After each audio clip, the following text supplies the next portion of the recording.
Kaboom. Whoop, whoop. Oh, there's a puppy. We found the puppy dog. Let's giving it a second here. Ugh.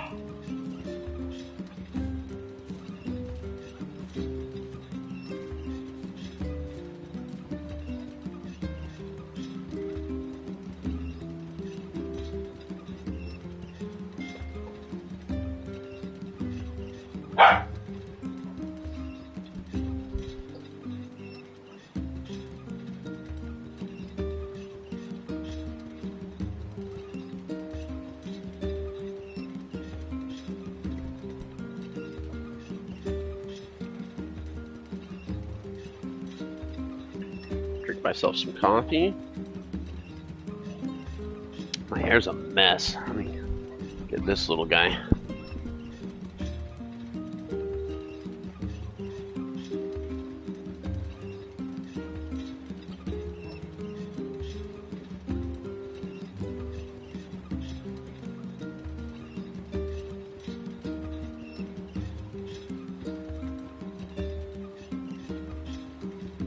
All right, let's do it.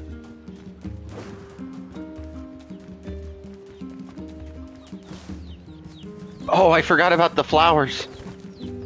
No. Oh, I forgot about that. I should have checked that over the course of the day. I forgot they take 24 hours. Oh, at least I still harvested some bulbs. But yeah, it's 24 hours of real life time. And I completely forgot about that. Yikes. I might try to go buy a few seeds. And then we can replant some stuff real quick. My bad.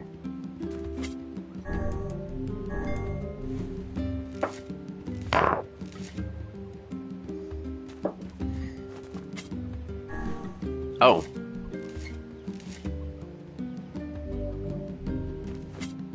So do the flowers not go bad? Because I got a lot of tulips. So I guess it's food specifically that goes bad. Because I got dahlias. I got the dahlias and the tulips. Huh.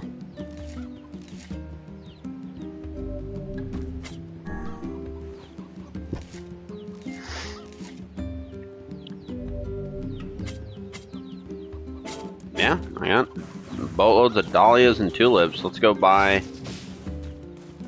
stuff real quick. Oh, what's that? Medicinal herbs. Yeah.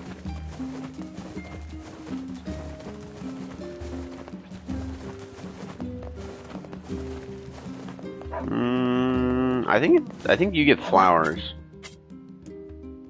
No, actually. So we got tomato seeds. Let's get 5 of those. 5 pumpkin seeds. 5 eggplant seeds. We have a boatload of wheat, and then we'll get 5 bell pepper seeds. I hope you...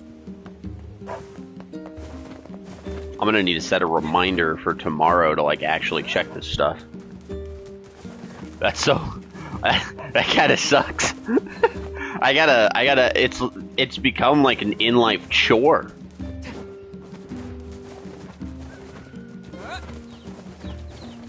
Oh man.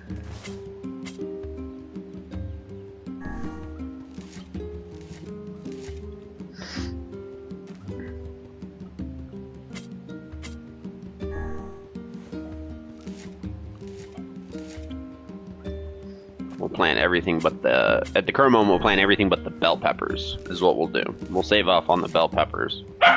Oh.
farming simulator.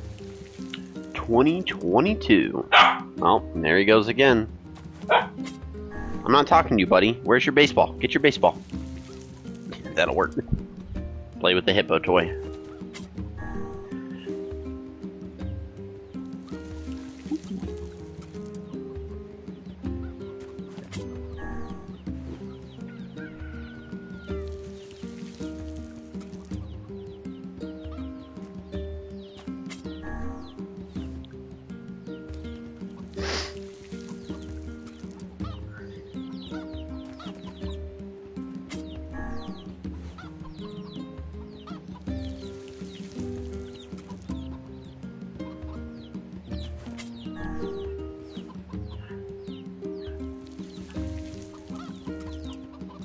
That really wants this little hippo toy.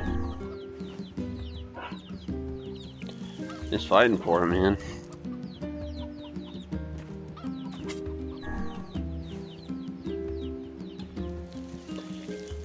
Got a lot of stuff I want to do today. Today's gonna be busy. I just fixed 2 of my toilets. That was fun. Gotta take my dog on a walk. At one point, there's some backyard stuff I want to get done. So we're gonna see what we can power through today. Oh. How are you feeling? How are you feeling? Now that I'm taking the medicine you brought. Good. Good. Yeah, I said the same thing. Yeah. By the way, Paladin and I are like, wait a minute. are you Wait gonna a stay minute. here today? Sure, I'll stay. You bet. Really? You'll stay with me? Really? Yeah, Yona. I'll stay. Wonder what would happen if I said no. Now get back to bed. Okay. Is she like pointing at the fact that I spent my entire last episode just fishing, and she's like, all you want to do is fish? You don't want to spend time with me? Okay, I hear a voice. I squint and see a boy standing before me. His hair is silver, his skin is pale, and he stares up at me with hard, glassy eyes. Soon... Oh, my camera's blocking it. Yep. Soon his lips begin to move, but no sound comes out. There we go. What is he saying? I can't hear him. I can't hear him. I can't hear him. I can't. I try to leave, but something about the boy holds my gaze. I watch his face, expressionless, as his lips slowly flutter. What is he saying? Or what is he trying to say? Wait, it's a phrase. I can almost make it out. It starts with an S, then there's an E. I can almost see it now. The letters begin to fall together, one after the other, faster and faster. Sealed verse. It's a sealed verse. The thing I'm looking for, the key to saving my sister. I stare at the boy with renewed ferocity, trying desperately to make out his next word. Dream. Dream? What? What the hell does that mean? His lips move faster. The lips move again, faster now. I can't follow them, damn it. I can't make it out. I want to scream. I want to tear the walls down around me, but instead I force myself to be calm. I can do this. I can do it for Yona. Slowly, ever so slowly, I parse out the letters that make up his final words. Forest of Myth. That must be our next destination, is the Forest of Myth. I kept having to turn my camera off just to read. Which brings me to a good note, guys. I've officially made the purchase for my streaming PC. It should be arriving on Tuesday, which means all of next week I will not be streaming. I'll be canceling all of my next week's stream so that I can have the opportunity to get my streaming PC. I can set it up. I can start working on setting up everything that I need to put together. I'll be taking pretty much all of my free time dedicated to revamping the streaming setup in hopes that come Tuesday on the following week that I'm ready to go. So I want to be able to make sure that after today, I take all of tomorrow, because I get a bunch of stuff in tomorrow morning, all of Tuesday, Wednesday, Thursday, Friday, Saturday, and the following Sunday to get ready. So it's a lot of stuff that I want to work through. So I will be canceling all of next week's streams as a result of that. So, but come next Tuesday, if everything works out the way it should, trust me, everything's going to look different, and it's going to be awesome. So I'll really appreciate everyone's patience. And Morning. Oh, hey, Atro. Thanks for stopping by. I appreciate you. And thanks on the congrats. Yeah, I had to save up a bit of money. It was a lot less than I was originally thinking I was having to buy. I saved roughly about like 1,600 up, and I ended up only dropping about 900 of that, which was buying. It's a pre-built streaming PC. I already have 2 monitors, so I'm not worrying about buying like additional monitors. They're not the biggest, so there's kind of that point that I'll have to kind of be mindful of. But I have 2 of them. I have a keyboard that's coming in. I have a mouse that's coming in tomorrow. I bought this new gaming headset because my other one is getting a little bit jacked up, so that's cool. And I already have like the microphones and stuff, so like that part's good. So I saved a lot. What's wrong? No, I had a I hope you're doing well, strange Astro. What was it about? dream. It's nothing. Don't worry about it. Because I had a dream too. Oh, yeah? Yeah. Me and this boy were playing a game together. What kind of game? It was called Guess the Words. I think he made it up because I never heard of it before. How did it work? I was about to the point I was going to purchase a PC, and then both of your... Oh, that's... Yeah. More words would come out. That's rough. I was just saying there's a lot of stuff in my house that's kind of... Hide and seek. I've put off a lot of stuff. You know, I've lived in this home for a full calendar year as of the beginning of this month. And the backyard was in shambles. I fixed a lot of that. My dad helped me out with a lot of that. There's still a bunch of painting in some of the closet spaces that we'd have to do. We have to re-go over some of the paint because we just spackled a lot of holes in the walls, but we never repainted over like the closet ones. We have to repaint both of our bathrooms and our hallway, which we put off for a long time. My wife and I have to find the time to kind of do that. And then I just had to fix both of our toilets because the flappers that seal in the actual like drain from the tank side of it they're just, you know, they've been in the water for a full year, so they're starting to warp, and so water was kind of leaking through. So I had to replace those. And then I bought a bunch of other stuff in case the toilets decide to break again. I don't know. All I could figure out was dream and forest of myth. Wait, so did Yona have the dream? Because she was saying the entire dream that she was trying to find, or that we were saying the entire dream that this was stuff that we needed to save Yona, save our sister. So why did Yona have the same I'm dream? gonna study hard, so we should play a game together sometime. Yeah, I gotta replace the flapper on the kids' bathroom. Same thing, Sure, right? Yona. Yeah. Last thing I want to do is spend a bunch of money on water. Sure, Yona. A melon? Do I have the melon? I don't have the melon. What is with this game and side quests? Yeah, joys of home ownership. It's 100%. Yeah. Something. It's nothing. Don't worry about it. Come on, I need to go ask Popola something.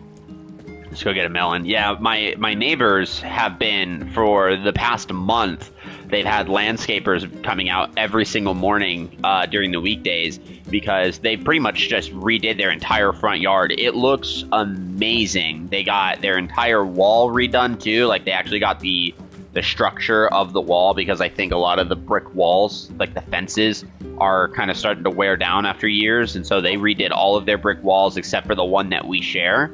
They added a side gate to their house and they paved it because they have like boats and stuff back there, and so their backyard's a lot bigger than mine, so they paved it to, I think if they wanted to drive that stuff out, it's a lot smoother. They did a really good job. It's ridiculous. So even people in my neighborhood are experiencing the joys of home ownership. I want to buy medicine. I want a melon. Do you got a melon? No. You should have a melon. We've got. I don't know what this says. Come. Didn't read it, but I bought it.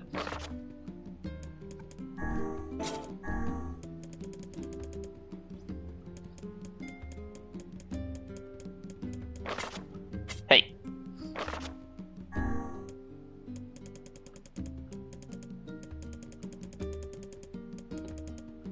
What did I just buy?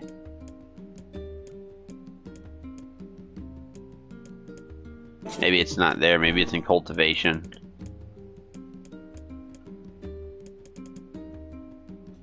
Oh, I bought a pumpkin.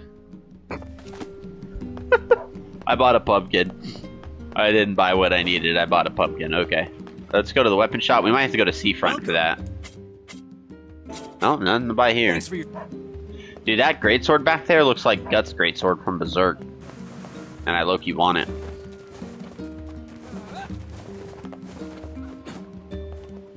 Let's go get this stupid melon.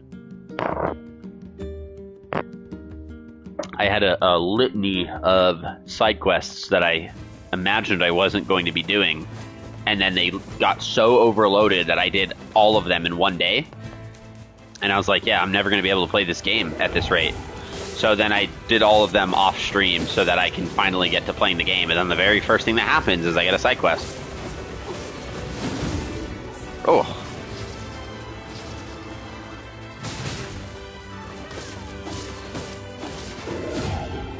Alright, maybe be careful.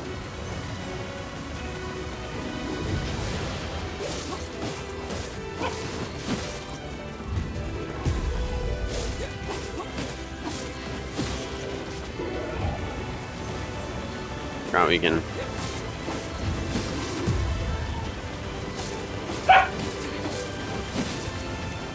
Side quests were all the good... Right, yeah, like all the good stuff. You get all the good stuff in the side quest, but... This game's got a lot of them. Let's go ahead and use a health salve. And then collect this venison. Because we got a dead deer.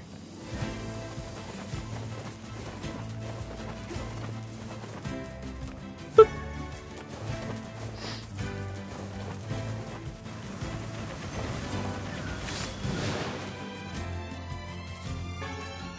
More venison. I wonder when the lady's gonna start singing. I think this song's got like a weird voice track to it that comes in later. Maybe it's right here. Nope.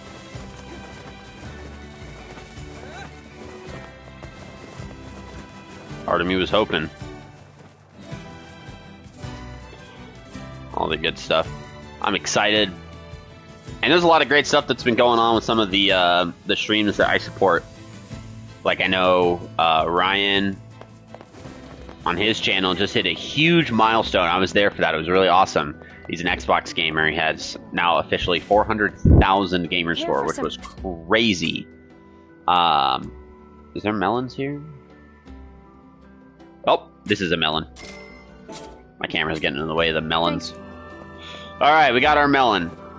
Yeah, you got 400,000 gamer score. I know Bobby just revamped her entire stream setup, so when Miss Bud Light comes back on, I know it's about to be game on, so that's going to be exciting. So there's been a lot of good stuff going around in the community, so it's been really exciting to kind of see everyone doing well, which has been really fun.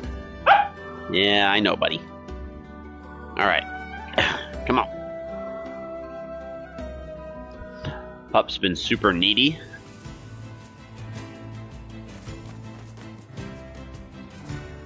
I want to get him a buddy, but I don't have the money to get him a buddy. I know, I can't. I can't afford you a friend. But maybe at one point it could happen. Fenrir, stop chewing on my hand. I 100% believe that if I get another dog, but I get a dog that's more well-behaved than him, because this guy was a rescue, and so like he never spent time with other dogs, so he's really uncomfortable around other dogs, and he doesn't understand like pack hierarchy or like authority and like how that he's never been taught that, so like we're teaching him that. And I think there's a disconnect between learning it from a human and like actually learning those instinctual behaviors from a dog. So I've always said that getting a dog that's a little bit more well-rounded than him is going to be the best thing for him, so that he can, you know, he can do better and we can give him every opportunity. But we want to wait because he's still really young, and so it might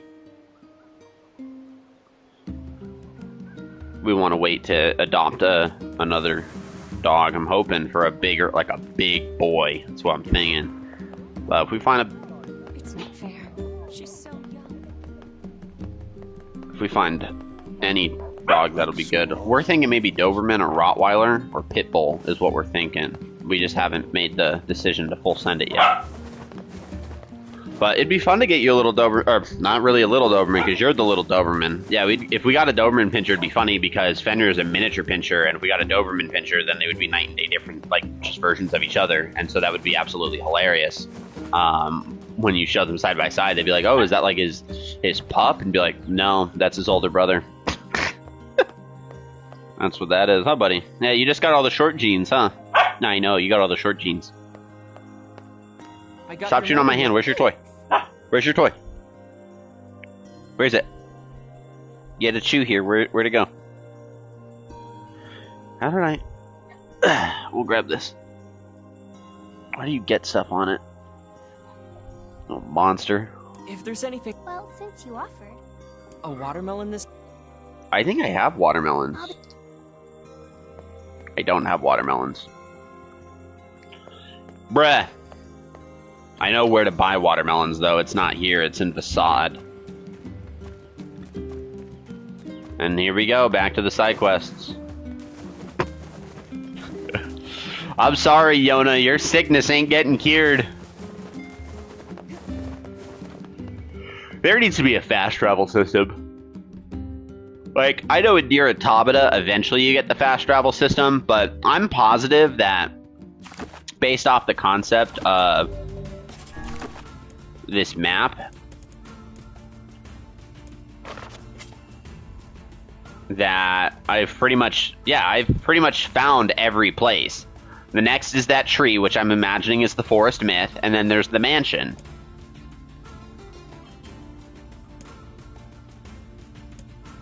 So it's like, I want to be able to fast travel.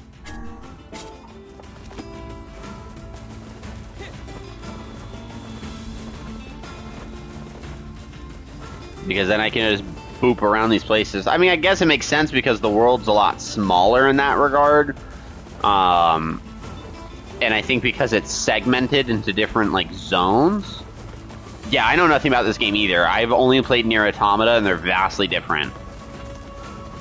So... But... Nier Automata is an open world. Like, the entire map is open, minus the dungeons, right? So, like, there are zones, but they're limited zones where you're only going in for, like, a particular reason outside of then the 17,000 side quests you'll have to do, because that game also has a chockload of side quests. This game is different, where just everything is zoned out.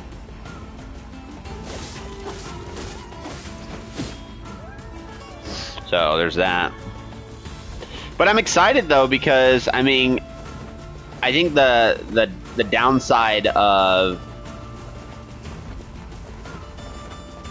taking the week off of streaming while I get everything set up is obviously, like, I won't be on, and then I'll be moving over to variety streaming once I get everything fully changed. So I'll be playing this game only one day a week versus every day that I stream. So I think that's the downside, where, like, games like these, I'll be playing them a little bit less, but I'm excited for it. It's gonna be dope.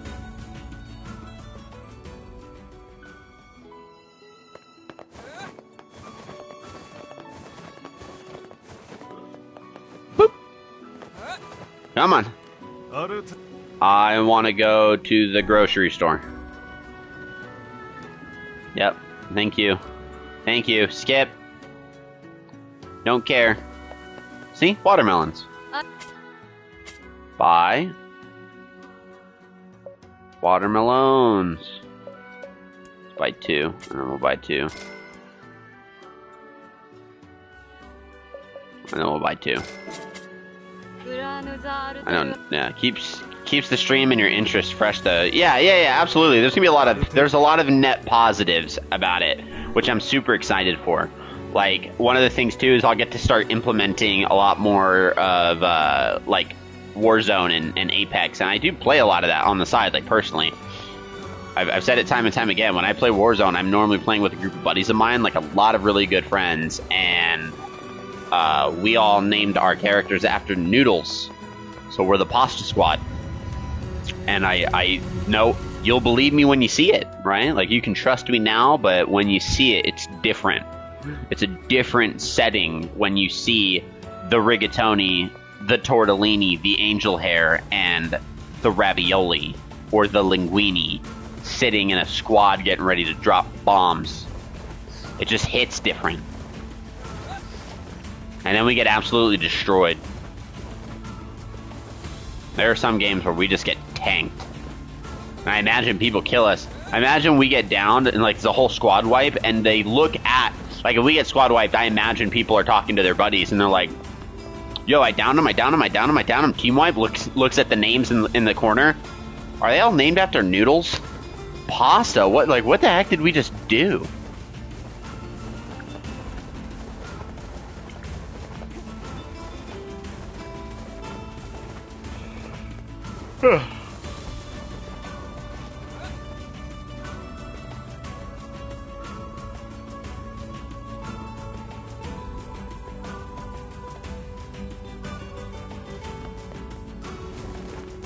Go back to Yoda. If she has another quest for me for a particular fruit, or like if it's like a tomato, then we can push that off. I can finish that off stream tomorrow, because I already have planted so many vegetables in my garden that take a literal day, a 24-hour IRL day to grow.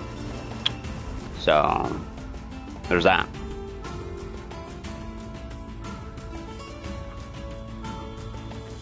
And one of the things that I'm excited about too is I have a boatload of computer games that I play, but they're like really old, like RTS games. Like, here, let me grab them real quick. I'll show you. A lot of fun. This stuff is dated. We'll grab this one and this one. These two. So I have the entire battle chest for StarCraft 2. That's a fun one. I have the first decade of Command and Conquer, which has from 1995 to 2003 all the games in collection, and then the Lord of the Rings Battle for Middle Earth. So I'm really excited to start playing these games on my streaming PC. Granted, I won't be streaming them, but I'm a nerd, and that's all that matters, is that I'll be happy about it. So is that part too. I won't dedicate the PC to just streaming, or sorry, just like streaming and gaming at the same time. So that's why I went with a particular. I had a really good buddy of mine who helped me out with finding a perfect amount that'll just be able to stream, call it good, which will be fun. Because then I can keep playing all my PS5 games, since I got a boatload of them. I'm playing Did somebody order a watermelon? the remake of Medieval, Anything else you need? which is a really fun game. It used to be an old PS1 game. I actually just beat it this morning, and now I got to go through. I'm gonna try to platinum it. All right. You need a pumpkin. Good thing I have a pumpkin.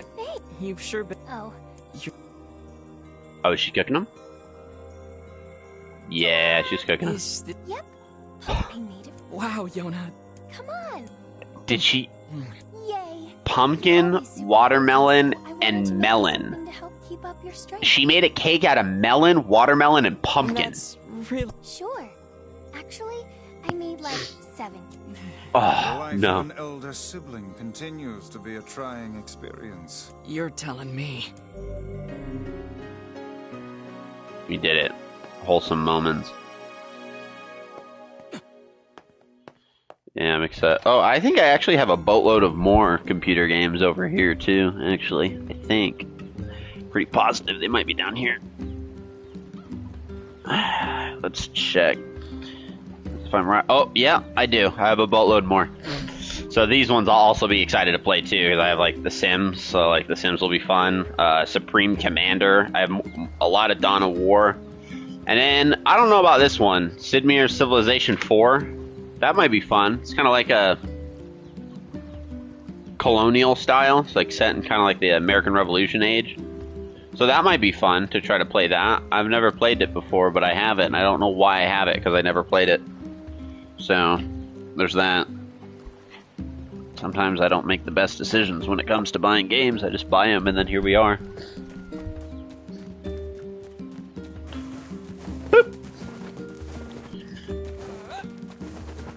Might try to look. There's a Sims game that I really, really love that I might try to re-find. It was the Sims Castaway, and it was like an island survivor Sims. It was a lot of fun. I would want to try and find that one again.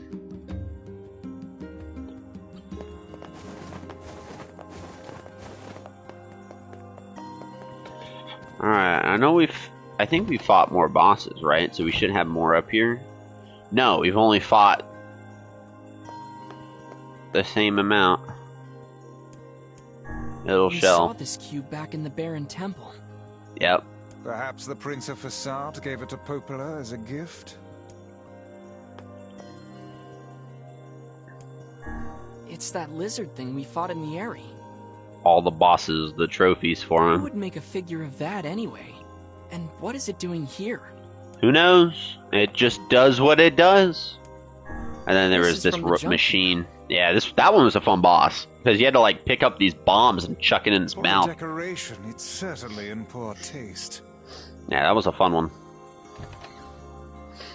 But, alas.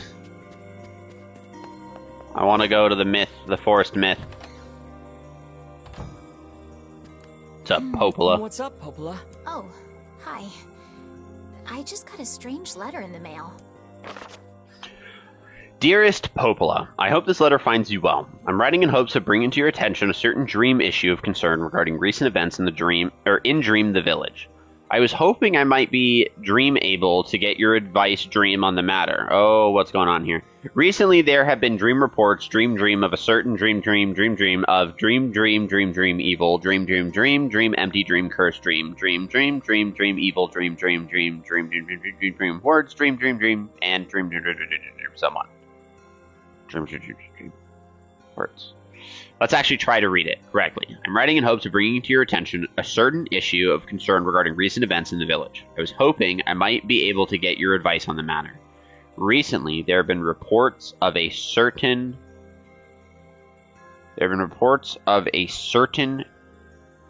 One of those dreams actually might be correct. A certain dream of evil, empty curse. Evil words. And someone. Okay. That is Somewhat certainly cryptic. one bizarre piece of writing. Who's it from? The mayor of a small village in the Forest of Myth. The Forest of Myth? Somebody thinks a lot about dreams, yeah. Usually a bright and They're cheerful daydreaming, group. they're I have a night bad dreaming, feeling they're about sleep this. dreaming. Ah, come here, buddy. You're playing a little bit too crazily. Whoop. And whoop. That's funny. He kept chewing on my hand. I'll check it out. You will? Don't worry Yeah. about it. Oh. We have to go here. Like, we were dreaming of it. Duh, didn't you read the letter? Dream. Alright, let's go get Kaine.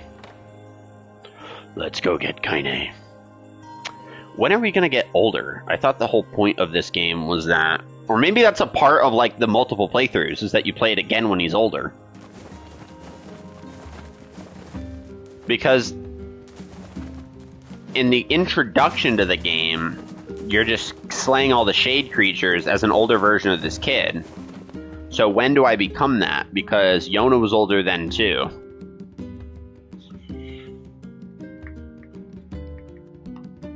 I wish I could beat the Kaine lady that Paladin told me about. I bet she's really nice and says nice things. No, she's not nice at all. She's really rude. Oh, I didn't... Wait. Yeah, I did want to go here. Alright, cool. Yeah, she's savage. Like, 100%. Oh.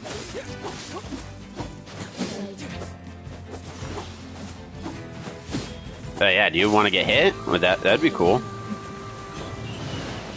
Oh, that's a good drop. Dented metal bat. Are you dead? Oh no. Poor little sheep. Let's get on the boar.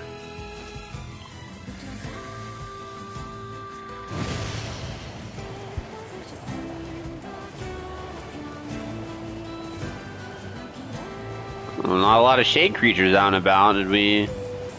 Yo, what's up there?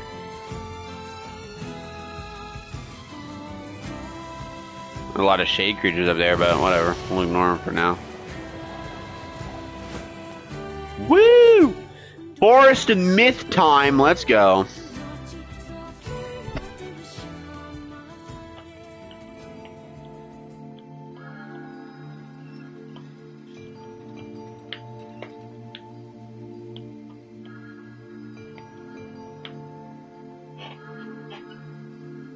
See what we got here. It sure is quiet here. Such silence bodes ill. There's trouble on the way. Oh, we don't get Kaine? You know, a little optimism now and then wouldn't hurt, Vice. Such cheek.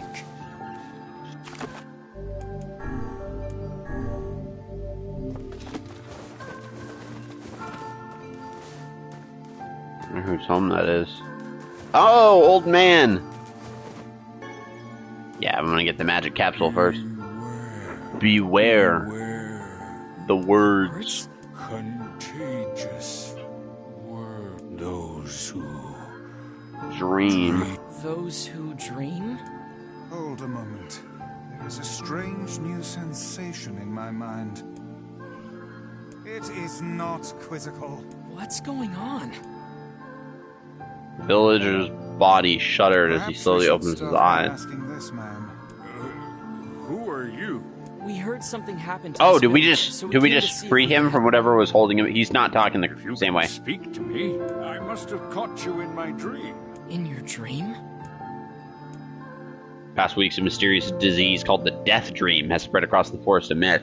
Those who caught it were cursed to fall asleep and live forever within the world of their dreams. Village mayor had determined the Death Dream was spread from person to person by spoken words, but before he could learn more, the disease took him as well. I stared at the mayor, his mouth twitching Now, see slightly. here. Are you saying that we have been absorbed into your dream?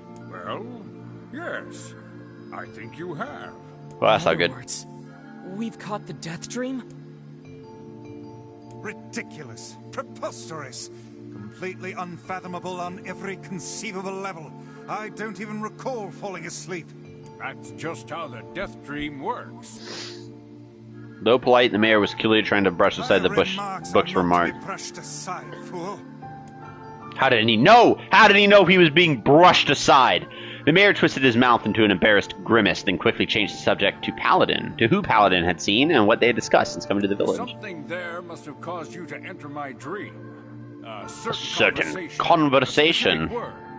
Something. There were simply too many words to consider, too much random chatter, too many meaningless Grimoire conversations. Vice does not engage in meaningless conversations. Mere suggestion that Vice chose his words carelessly seemed to sting his pride. It does not seem to sting my pride, you bloated gasbag of a narrator. Ah, we broke the fourth wall! It has demolished it utterly. Oh. Irritated, Vice looked skyward as if searching for answers in the I was heavens. doing no such thing. Just leave me alone already. The anger created by his harsh words bled over to Paladin like a contagion. Paladin, sorry. Wait, said Paladin suddenly. Did someone just say contagion? Yes, I believe so. What of it? Well, that villager told us to watch out for contagious words. The mayor leaned forward with a new interest, pushing a startled Vice aside in the process. It must have said something, right? Some specific combination of words. What was it?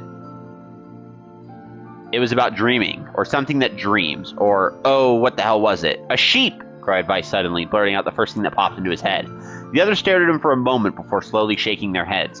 After a few more minutes of thought, Paladin's face suddenly lit up. I remember! Those who dream, that's what he said, I'm sure of it. At this, the mayor produced a thick sheaf of papers from his pocket. He flipped through them a few times before finally nodding his approval at Paladin. My darn camera. That sounds right, he said, as a stray sheet of paper fluttered to the ground. My notes also mentioned something about that. I bet it was the last thing you heard before you fell asleep. Bruh. The mayor shook his head, his worn pencil stub tracing lines across a lone piece of paper. Might just need to turn my camera off for a second. We're going to turn it off for just a moment. For the last month, I've done nothing but study the disease we call the death dream. I mean, I'm the mayor, right? It's my job to protect people from whatever comes along, but I've never expected a couple of outsiders to start entering people's dreams. The mayor paused, a grimace crossing his face. I should probably be taking notes or something. Weiss immediately fired back. I applaud the force of will it takes to research a disease in your dreams, he said, but perhaps we should bend your efforts to escaping the place instead of trying to understand it. The mayor's hand tightened around his pencil, snapping off the tip. I've tried to escape. For the very first moment I realized I was locked inside my own dream, I've been looking for a way out, but I don't think it exists.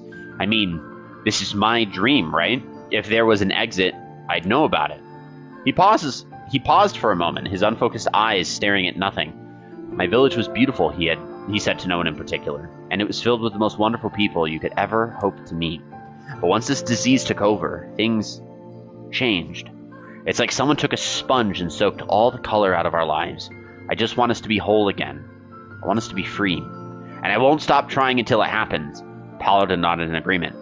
Huh, wait a second, I didn't nod. Look, if we can be of any help, said Paladin, just ask. Now hold on, I did not just say that. Silence, cried Weiss. The Grimoire looked from Paladin to the mayor and back again, his face filling with confidence. Grimoire Weiss's face is always confident, thank you very much. Now see here, Mayor. You told us that nothing can exist in this dream without your knowing of it, but yet you seemed surprised to see us when we first arrived, yes? The mayor slowly raised his head, realization dawning on his face. Oh my god, you're right. You're right! I had no idea you were coming. The human imagination is a limitless engine, said Weiss, and dreams are the fuel. If you can imagine an exit, then it must be so. With your permission, we shall search it out. Thank you, said the mayor. I don't know how I can repay you. Payment is not required. We are as eager as you to be done with this place. The mayor suddenly felt as if he could breathe again. He'd almost forgotten what it was like. Good luck, you two, he called at the departing forms of Paladin and Weiss. We're all counting on you. As Paladin slowly faded into the misty forest, the mayor was struck by a sense of déjà vu. I saw this man once before, he thought, but where? Paladin's moon darkened as he trudged through the forest. Hours earlier, when the beauty of the place was still a new thing, he'd been confident that they could get in, find the exit, and be home in time for dinner. But the deeper they went, the more the forest closed in around him. The mist made it difficult to see more than a foot in any direction, and moss-covered rocks seemed determined to twist his ankle. More than once he'd been forced to steady himself on the rough bark of a tree, and his hands now left small trails of blood on everything that he touched. Additionally, Weiss was proving to be a spectacularly poor traveling companion. Unhindered by either terrain or physical effort, he spent most of his time urging Paladin to pick up the pace and grumbling about their slow progress. Finally, after Weiss muttered something about legless turtles being more adept at navigating the environment, Paladin snapped. Okay, Weiss, cram it for a second, would you? You don't have to walk. You don't have to walk. Paladin leaned against a tree, tried to stretch the knots from his back. How can this stupid forest be so big, he muttered to himself. The moment the word tumbled from his mouth, a cacophony of insects sprang to life. Every imaginable form of buzz, click, and hiss roared out at a volume that rattled his teeth. Paladin slapped his hands over his ears and screamed to be heard. Weiss! What's going on? Paladin could see Weiss's mouth moving, but he might as well have been shouting in a tornado. The insects screamed, the forest howled. And then just as Paladin's ears seemed ready to tear from his head and go running for cover, the sound diminished. Hesitantly, he removed the hand from his left ear and listened to the creatures of the woods. Shack. Woohoo! Wooma! What animal says woohoo wooma? Shik shik seek. As the insect symphony dimmed another decibel, Paladin began to detect patterns in the sound. This isn't random, he thought. It's not just white noise. It's something else. The insects weren't just calling out. They were asking a question. 1 with it is lacking. 2 with it is ideal. 3 with it is dangerous. What is it? By my pages, is this a riddle? I guess so. I mean, it feels sort of forced, but maybe it's the key to getting out of this place. Then I'd leave it to you to answer. 1 with it is lacking. 2 with it is ideal. 3 with it is dangerous. What is it? The answer is a secret. The answer is a seesaw. How should I know? Yeah, it's a secret. it's definitely a secret, because if one person has a secret, you don't really have a secret. Like, you lack the concept of what it means to have a secret, something that is kept secret from the majority, like from lots of other people. And so 2 people sharing a secret, that would be the ideal. That's a close kept secret. It's shared between the 2 of them. It is information that is uniquely imparted upon both of them. 3 would be dangerous because you risk people, the more you add into knowing the secret, 1, you risk it no longer being a secret, and 2, you risk the secret getting out. Inwardly furious that Vice left the task to him, Paladin decided to give the only answer that made sense. It's a secret, right? The sound of the insects stopped as suddenly as it began. The forest undergrowth parted before Paladin like a rippling wave, opening a new path. These forest arthropods are making a road for us, said Vice with glee. Pleased at passing the test, Paladin moved on with new intensity. The path offered his body relief from the undergrowth, but gave even greater cheer to his mind.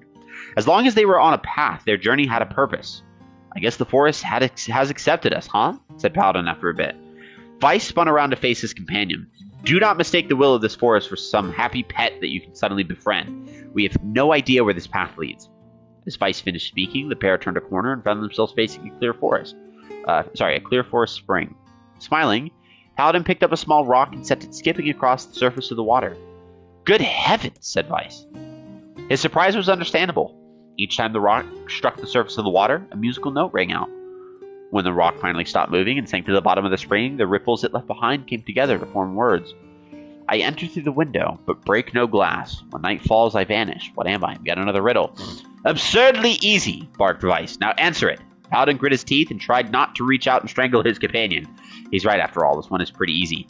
I enter through the window, but break no glass. When night falls, I vanish. What am I? It's sunlight. A plume of water suddenly burst forth from the spring. Sunlight filtered through the trees and reflected off the plume, creating a shimmering rainbow that spanned the entire horizon. In all my years, said Vice softly, I've never seen such a sight. Perhaps I have misunderstood the intentions of this place. Hey, look, cried Paladin, waking Vice from his daze. There's a house or something over there. Glancing in the direction of his friend's extended hand, Vice saw a small cottage nestled among the trees. That's weird, isn't it, Vice? I mean, who would build a house all the way out here? Paladin walked over and pounded on the door. After a minute of solid banging, the door cracked open and a small man peered out. That's what she said. His body was cloaked from neck to toe in a large black cape, while his face was obscured by mist. Paladin began, but before he could get any further, the cloaked man held a hand up and began speaking. I have 4 legs in the morning and 2 at noon, but end the night with 3. What am I? I have 4 legs in the morning, 2 legs at noon, but I end the night with 3. I think this is symbolic for a human. Having 4 legs in the morning means the birth of the day. So birth, you have 4 legs because you crawl. You have 2 at noon, you're in the middle of the day, so you're at peak, right? So at that point you're bipedal, you can walk, but end the night, so the end of your life, you're having troubles walking, so you have a cane, you would be 3. Paladin tried to ask the cloaked man who he was and what he was doing there, but he simply repeated the question. If we wish to engage this man in conversation's advice, it seems we must answer the riddle. Yeah, I suppose, said Paladin. Well, at least it's an easy one. I have 4 legs in the morning, 2 at noon, but end the night with 3. What am I? I'm a man. The mist dissolved from the cloaked figure as he spoke a single word. Correct. See, I was right. It was symbolic. The concept of morning, noon, and night were symbolic of the kind of natural span of life. That was a good thought that I had. With that, the man flung his garment aside, revealing his true identity. You're the mayor! Cried Paladin. The small man slowly shook his head. I'm not the mayor you know. Now listen to my words. Long ago I saw a version of you that was not yourself. Sorry? What's that mean? It'll make sense in time. At present, I simply congratulate you on cracking the seal of the Death Stream. Now you must go to the person with the forest entrance. With that, the man turned on his heel, slammed the door behind him. As Paladin watched, mist seeped up from the ground, enveloped the cottage, erasing it from existence.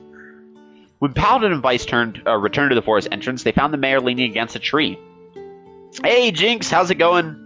I'll be turning on my camera soon. It's just, it keeps getting in the way of me reading. So we have, apparently this part of the game is a text part. So we're just enjoying it. I hope you're doing well. Thanks for stopping by. Good gravy, he cried. You made it. You actually made it back. His left hand grasped Paladin's and pumped it so fiercely it threatened to dislodge from the socket. That's a pump. While his right hand seized Vice by the cover and swung him through the air. Ah, by the heavens, stop shaking me, fool. We have not even told you if we were successful or not. The mayor smiled broadly and shook his head. I'm just happy you're alive. I didn't think I'd ever see you again. Paladin withdrew himself from the mayor's eager handshake with a slight smile. We broke the Death Dream seal, he said it. At least I think we did. The mayor's face beamed as Paladin filled him in on the details. When the tale was done, the three of them laid down on the forest ground and fell asleep. Paladin cocked his head. Okay, hang on a second. This is crazy. Why would we just lay down and go to sleep? Cease your endless prattle and go to sleep, fool. Fighting against the rules of this place is futility itself.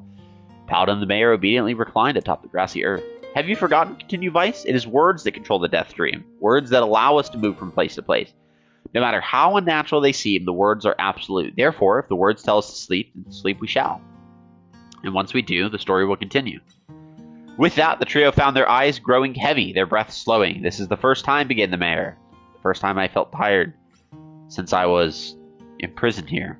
His words cut off by a loud, long yawn. And he remembered nothing more.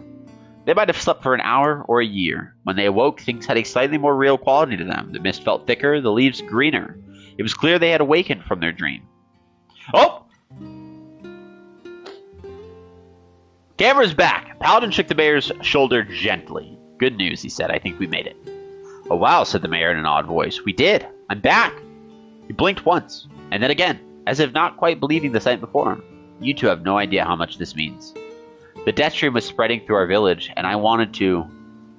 Well, I thought I could figure out how to stop it, but I guess that wasn't the case. I must have caught the disease and become trapped in my own dreams. That was a yawn that I snuck in there. Them talking about yawning made me yawn. The mayor started to stand, then collapsed back to the earth. He stared at his legs as if trying to remember how they worked, and then glanced at Paladin and shrugged. Without a word, the young man reached down and pulled the mayor to his feet. Real life may take some getting used to, said the mayor as a wry smile crossed his lips. You shall relearn in short order, I am sure, said Vice. For now, you should return to your home and rest. No, said the mayor, swinging on unsteady feet. No, I can't. Some of the villagers are still trapped in the Death Dream. I have to save them. The mayor slowly made his way to the divine tree in the center of the village, then bowed his head and prayed silently. This is a holy tree, he explained when the prayer was finished. It's the guardian of our village's history and memories. Superstition will only make our mission harder, muttered Vice. We should not put our faith in the gods. The mayor shook his head. Not the gods, the words. Legend says that our tree is home to a powerful magic known as the sealed verse. We need a sealed verse! Paladin and Vice could not contain their surprise. Neither can I. It seemed a goal had been found in the most unexpected of places. I say, muttered Vice, this is certainly a stroke of luck. As the three of them said their goodbyes, Paladin mentioned... Oh, no! Paladin mentioned the strange man who had given them the riddle with the mysterious words. Okay, I had to read it based off the VOD. Because I have my stream pulled up. I once saw a version of you that was not yourself, muttered the mayor. What in the world does that mean? Lost in thought, he stared into space for a long moment. You know, he said softly, this is going to sound odd, but I had a feeling I'd seen you before, too. Paladin tried to keep a straight face and failed. The mayor didn't seem to notice. Deja vu, right? Anyway, I figured it's just some kind of illusion created by the Death Dream. It probably doesn't mean anything. Paladin gave the mayor a nod and a smile, but inwardly his thoughts were racing. There's something wrong about the mayor and his words, and what exactly is going on here? That riddle would prove to be the most difficult one of all. Oh, thank you so much. Now Back to voice acting. Return to a normal life. Back to voice acting. This is one of the most bizarre diseases I have ever encountered. I know. That's why we have to help the other villagers, no matter what. And the dark execution magic. Summon magical spikes from the ground to impale enemies. Charge increased number of spikes. Oh, that was a good... For a sealed verse, that didn't take much effort. Yes, all a touch too easy if you ask me. It's almost as if someone was guiding us to this village. Don't overthink advice.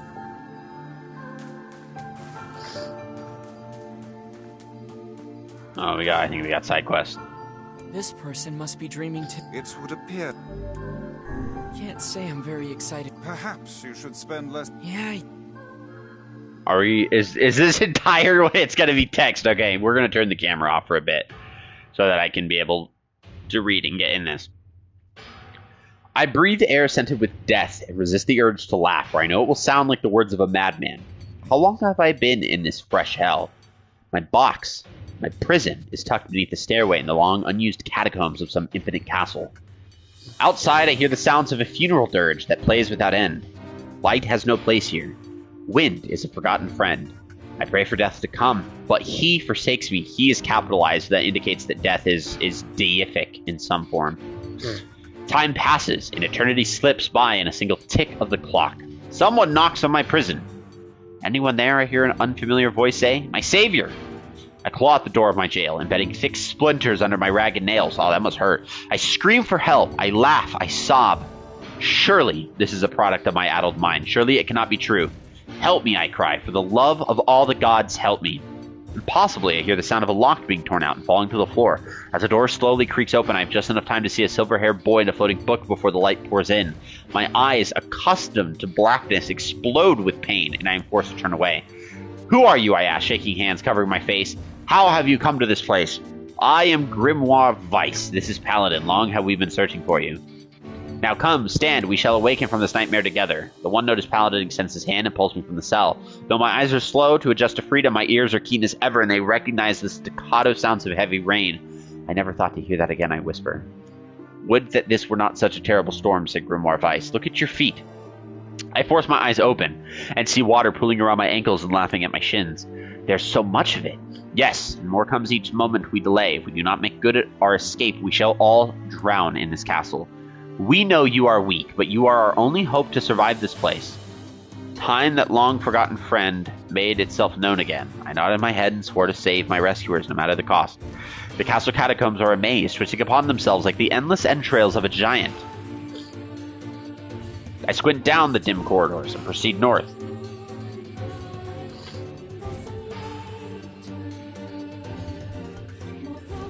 Okay. What happens next? Oh, I gotta actually... Okay, and proceed north. At the end of the corridor, I find a row of 20 gorgeous canopied beds resting atop a carpet of velvet. All are covered in a thick layer of dust and cobwebs. Searching for the door to the next room, I come upon... Sam! What is up, buddy? How are you doing? I'm so happy you're here. It's a pleasure to have you. Sorry my camera's not on. This whole area in this game is kind of like a text-based area, so my camera's cutting into it. I want to be able to read it, so I'm gonna keep the camera off for a moment. Hope you're doing well. Oh, that was a yawn. That felt good. Okay, big stretch. That hurt. Jesse's here too. What is up? Hello, hello. Hey, everyone. I'm so excited you're all here. Searching for the door to the next room, I come upon a shapeless mass of gray matter. It has been shoved against the side of the wall, and despite my fever, I think I see the outlines of a door just beyond. When I reach out a finger and touch a piece of the mass, it turns to dust and drifts away in the wind. How's the Saturday going? Saturday's going really good. Outside of this text spot, always a pleasure to be here. The pleasure's mine, Sam. Thank you. Thank you for being music 10 out of 10. Yeah, the music in this game is amazing. I'm super loving it. Realization slowly dawns, and I fall to my knees and weep. Corpses. I face a mountain of charred and crumbling corpses. I look from it to the beds and back again until the horror dawns full upon me. Someone has piled these bodies into a tower and set them ablaze. Whether they were alive or dead, I do not know. Insanity will not permit me to consider the proposition further. I make a sound, whether scream or laughter I cannot be certain. Then my mind grants me merciful blackness, and I find myself opening the door and leaving that most terrible of rooms. I squint down and the dim corridors. Do we proceed east or south?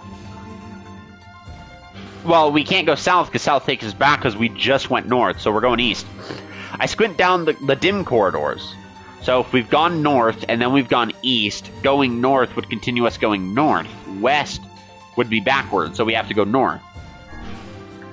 I like how they're being smart here. I squint down the dim corridors. Now, we've just gone north, so we can't go south. Let's go north some more, at the end of the path. The waters rise to my waist, exhausting me both physically and spiritually. I pray that this is the way out.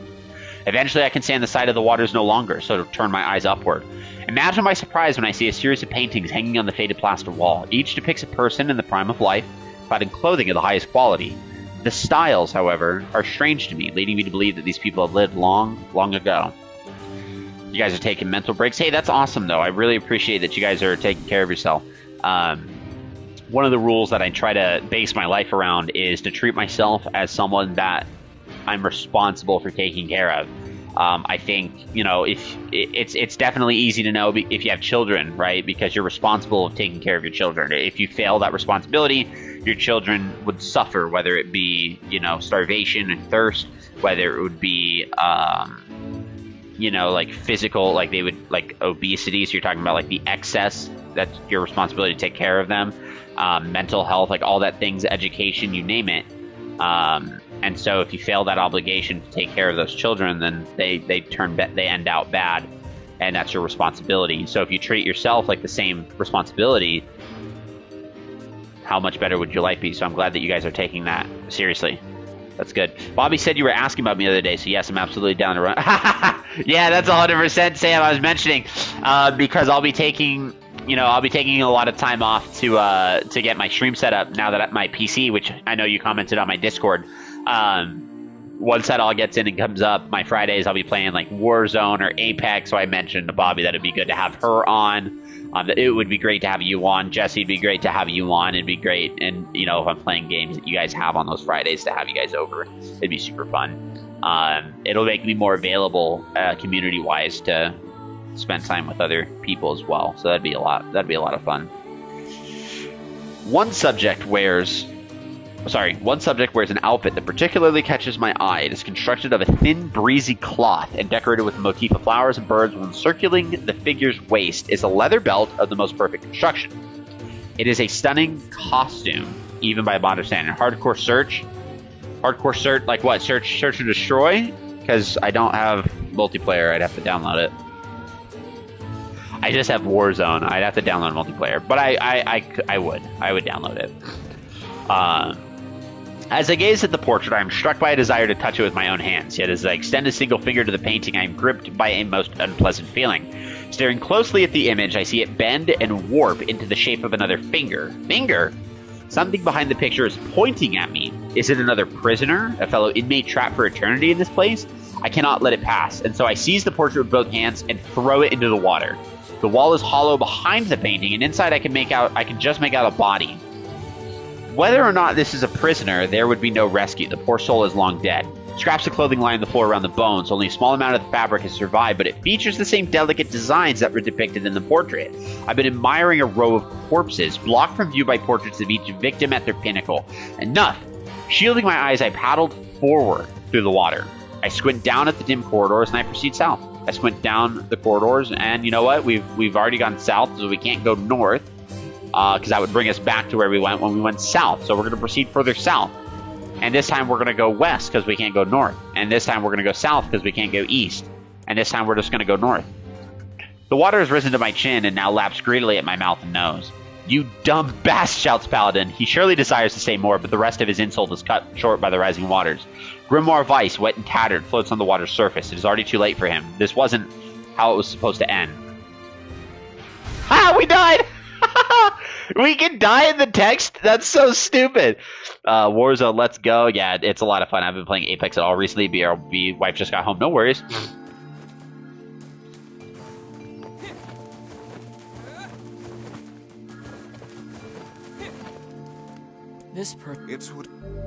Yeah, we're going to skip through. We're not going to need to reread all of this, which is good. Yeah.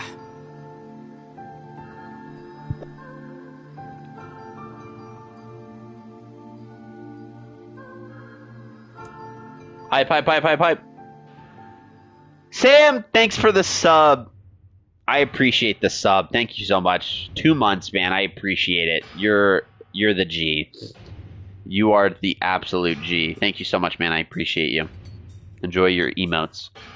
Okay, hold on. We're gonna... Forest, myth. I want to figure out what's the right...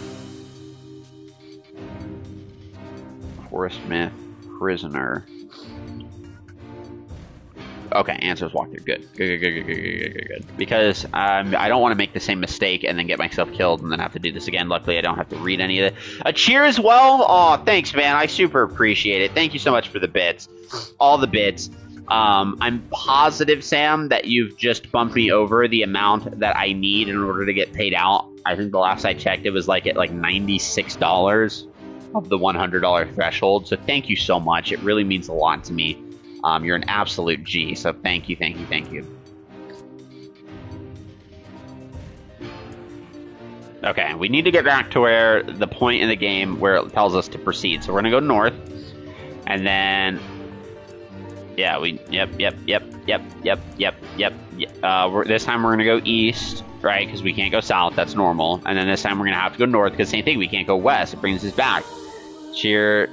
Oh, dude, you're literally awesome. I super appreciate it. Thank you so much, man. Thank you, thank you, thank you. What we'll do here is I'm going to turn on my camera, but I'm going to move it. So it's going to be in a weird spot. It's going to be right on the opposite side of the screen this time. We're just going to turn it on so that I can appreciate you. Thank you so much, man. You're an absolute G. Okay, now from here, we've already gone north. This time we have to go east. The end of the path. Recool and horror, same thing. Yep. Atro, thank you so much for the sub as well. I just saw that. Oh man, that is awesome. Thank you, thank you, thank you.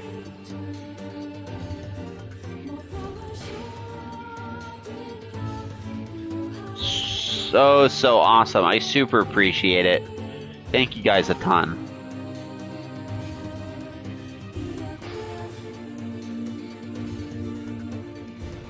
Oh, that's so cool. Oh, I'm so happy. Okay, now I gotta figure out which... Okay.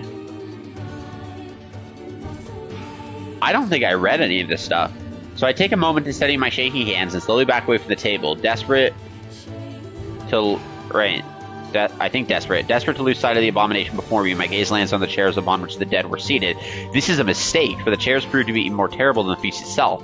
Each one is covered in a layer of spikes that run from the seat up the back and down the arms. This explains the color of the carpet beneath my feet. Oh, it's all blood. I can only pray that the unfortunate diners were dead when the meal began.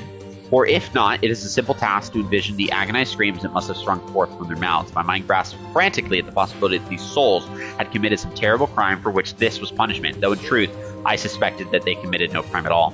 There'd be no tomorrow for these unfortunates. This was their last supper. And we'll proceed north.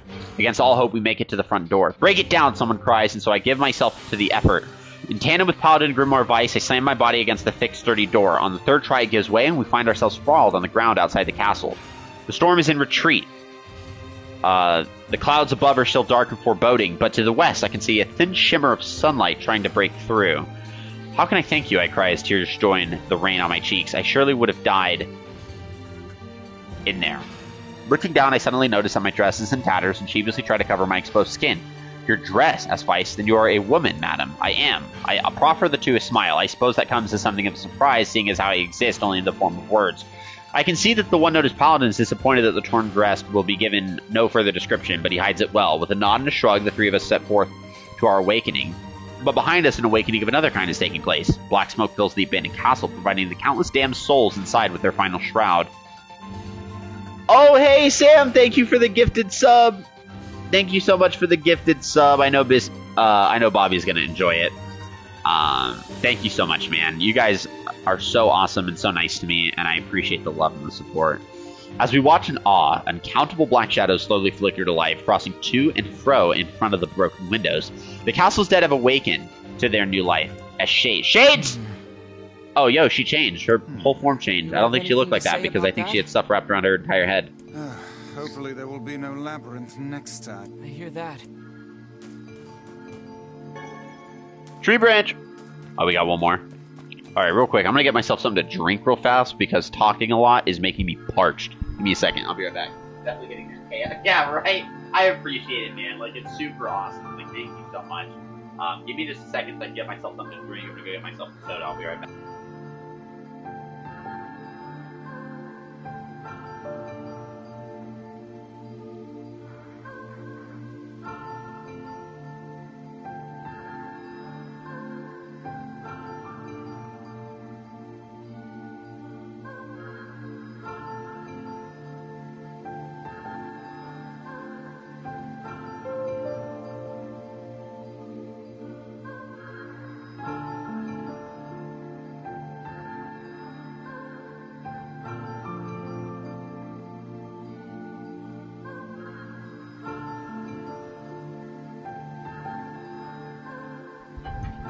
back. Alright, talk to this guy.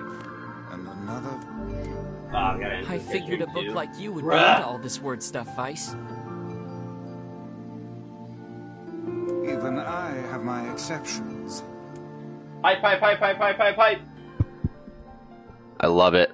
I love the hype. Okay. Back to text. Camera's going off for just a second while I read this. Here we go! A colony of massive sculptures was visible in the distance, their tall forms scraping against the sky. Vice and Paladin had never seen such a sight, and their eyes widened as they tried to take it in. Buildings must be huge if we can see. We them actually from have this voice this far. time? What do you think, Vice?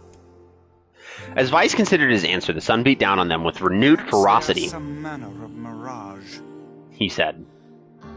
Under this heat, a mirage or two would hardly be an unexpected sight. Why did we decide that, literally, within 2 words, we're going to cut away from voice acting? That would have been cool. Paladin nodded and wiped the sweat off his brow, leaving a trail of sand in its place. He thought he'd never been so thirsty. Hold on, Fenrir's coming up. The ancient road on which they walked was black and cracked with age. Here and there, thin wisps of grass pushed up through the rocky surface, as if defying those who had laid this material down over their home. The heat reflecting from the road made Paladin lightheaded. His feet hurting, crouched down to rest. I don't know how much longer I can do this. Is someone playing a joke on us or what? The complaining had already begun. Weiss tried not to let his eyes roll too much. A joke, he said? No joke. This road leads to the city of art. Perhaps the path itself is simply some manner of grand artistic work. You don't sound very sure of yourself there. Perhaps not, but thinking of it in this way might make it easier for you to bear. Paladin glanced at Weiss's grinning face, shook his head, and resumed walking. As time passed, Paladin's feet grew more painful, his throat drier than he thought possible. He tried not to look further than the next step ahead because the bright sunlight made him hesitant to trust his own senses. We are definitely getting closer, said Weiss in an effort to cheer his companion. Yes, this much is certain. Encouraged, Paladin lifted his gaze. Suddenly, he stopped walking, choosing instead to stand in the middle of the road with his mouth and eyes wide open, his finger pointing in the distance. Water, he cried. It's water! Water? Asked Weiss. Preposterous. I don't see any water. Over there, just ahead of us, look. The sun is reflecting off of it. Without waiting for a response, Paladin sprang to life and bounded toward the sight. What in the... There was no water. Oof. There was nothing but sand in every direction. Paladin closed his eyes and sighed as Weiss floated up behind him and chuckled softly. I believe this is known as a mirage, he said. Many a desert traveler have spoken of such things. Paladin shook his head, bewildered. Suddenly, he pointed out, Make a drink! You got it, Sam. You give me a moment and I will make a drink once we're done with all this. His eyes wide once more. Wait, there it is. I just missed it. Look, it's right there. Paladin sprinted off, leaving Weiss with no choice but to follow. After a few minutes of running, Paladin came to a halt. I could have sworn it was right here. Confused, he put his hands up to his eyes and rubbed them vigorously. Min emote when? That's a good point. I'll have to get a min emote. As soon as he stopped, he noticed a blue shimmering pool of clear water just over the next rise. With a shout, he bounded off in search of it. The chase continued for nearly an hour until an exasperated Weiss finally floated up to Paladin and struck him in the face with his cover. Enough, you blithering idiot! Stop this at once! There is no water here. Paladin's face clouded. There isn't? There is not. Perhaps next time you will listen to me when I tell you as much. Weiss paused for a moment and continued speaking in a slightly kinder tone. However, I suppose this mad chase was not altogether wasted. It seems we have arrived in the city of art. Paladin looked up. Stretched out before him was a row of impossibly tall sculptures. Their journey was at an end. They're huge, cried Paladin, completely forgetting the heat and pain of the past few hours. I've never seen anything so big. Each sculpture was formed roughly the same shape, a tall rectangle that stretched up toward the sky, but that is where the similarities ended. Most were covered with panes of glass that reflected light in 1,000 directions, while others seemed to be nothing but frames of steel. Some had tall spires on their tops, while others possessed triangular caps. What kind of city is this? Said Paladin. Where are the people? Where are the houses? Perhaps the land is intended exclusively for artistic use. The debate continued as they made their way through the city. Miracles of artistry were everywhere. Great iron crates with wheels sat silently on steel rails. Beautifully carved works with lights of red, amber, and green dangled over every street. As they moved away from the massive sculptures, they found a great array of smaller ones. Some were covered in glass or brick, but many were composed of materials they had never before encountered. The sheer variety of colors and styles was staggering. Unable to find a theme or purpose to the abstract works around them, Paladin and Weiss eventually fell silent. On the outskirts of the city, they discovered 3 sculptures in the shape of humans. Dangled Hey, nobody. It's a pleasure having you here. I hope you're doing well. Camera will come back on once I'm done with the text section of this game, and then we'll have to we're making a drink. Nobody knows redeeming the hydrate. Hey, I have a Dr. Pepper. I'm hydrating myself with it. And a stretch. Okay, we'll need the camera for that. Finally, I was getting tired of modern art. Stretch. Stretch back. Oh, God. Thank you for the stretch. Oh, it feels good. My whole back just subbed to your YouTube. Didn't really... Yeah, I do have a YouTube. Basically, just put all of my VODs I just send over there. So that's pretty much what it is. I appreciate it. I don't have a lot of traction on my YouTube, but I'm persistent. That's all that matters. And it helps keep the collection of VODs because they don't save on this for too long. I do make collections on Twitch so that the videos are kind of combined together, but they don't save after a long period of time. So that's kind of my thing. Yeah, consistency. All it is consistency. Nobody, thank you so much for the stretch. I'm going to finish this so that I can get to the cocktail. Don't worry. I have 2 options, and it's helping me decide which of those I'm going to make. They're brand new cocktails. They have not been made on stream, so it's going to be exciting. Finally, I was getting tired of modern art. The 3 statues were indistinguishable except for a single word chiseled into their right arms. One read alpha, one read beta. Pfft, we have a beta. And the final one read gamma. No sigma? Huh? No sigma? Okay. So we have alpha, beta, and gamma. As Paladin moved to touch the nearest statue, a bird flew from the top of one of the sculptures. Alighting on the statue's shoulder, it emitted a brief, beautiful song that took the form of words. Only one form is real, the others are false. The real form will always speak the truth. The false ones will only speak lies. So this is another riddle. With that, the bird departed as if on cue. The 3 statues shuddered to life, acquiring color and form as they began to breathe. Hey, look at that, said Paladin. They're alive. The triplets bowed low before Paladin. Please, said Alpha, you have got to get me out of this nightmare. I am real. Stop lying, said Beta. He turned to Paladin and threw his hands in the air. Alpha's a fake. You know I'm the real one. What a load of crap, said Gamma. Beta is a fake. Everyone knows I'm the only real one around here. Their respective pleas given the 3 statues returned to their frozen state as silence once again enveloped the city. When you consider all the statements, only one of them could be the real thing, said Vice. Paladin furrowed his eyebrows and considered his answer. Only one form is real, the others are false. The real form will always speak the truth, the false ones will only speak lies. No Sigma, no Omega. Right, okay. So here's what we're going to do. I'm actually going to turn my camera on for this so that I can show you how we go about... This is a very common riddle that you do. It's a very fun one. But it's a very common one. So we're going to go ahead and I'm going to walk you through how we do this. Okay, so the statements were simple. Alpha, I'm going to write everything here, said he is true. Beta calls Alpha a liar, and then he calls himself the truthful one. This responds with Gamma calling Beta a liar,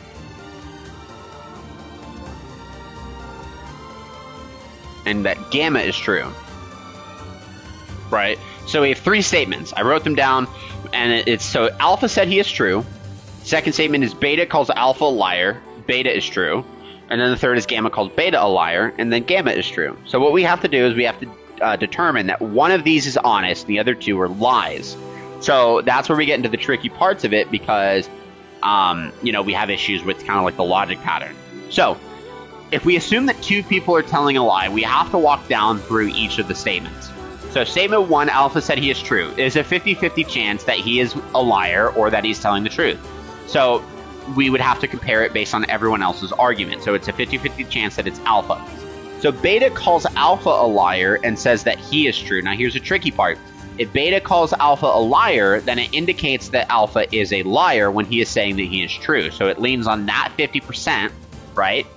And so by calling Alpha a liar and saying that Beta is truthful, he would be indicating that there's one person in here. He is identifying one of the liars to mark himself as the truthful one. So now it's 100% dependent on what Gamma says in order for us to dictate how that compares in regards to the rest of the statements.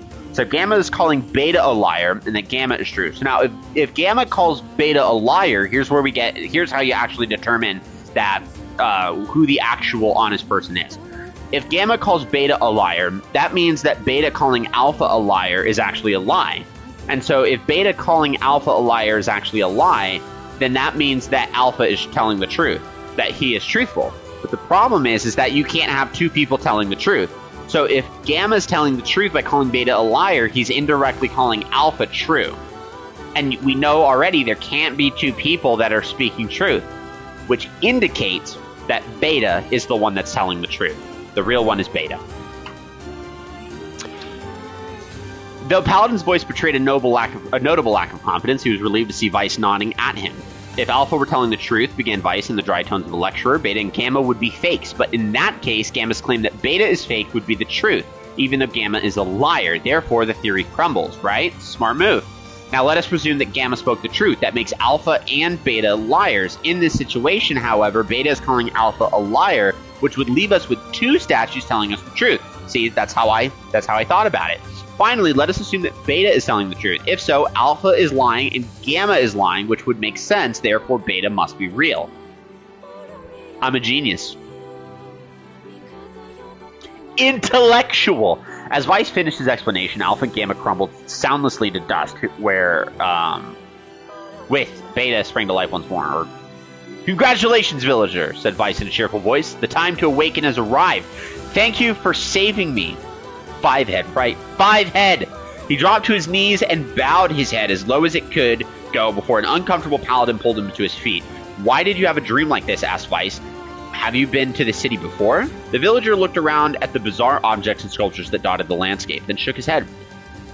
I don't think so. I mean, it's impossible, right? There's no way I could have ever been to a place like this, but at the same time, I feel like I've seen it before. Deja vu, muttered Paladin, just like the mayor. The vague sense of unease that struck Paladin during the mayor's dream spread once more through his mind. Okay, we got through it! Yes. I think I've had enough wordplay to last a Yeah, lifetime. you're telling me. Thank you very much. I'm gonna title this page in my notebook. Nier. Replicant. Riddle. I have a notebook where I literally...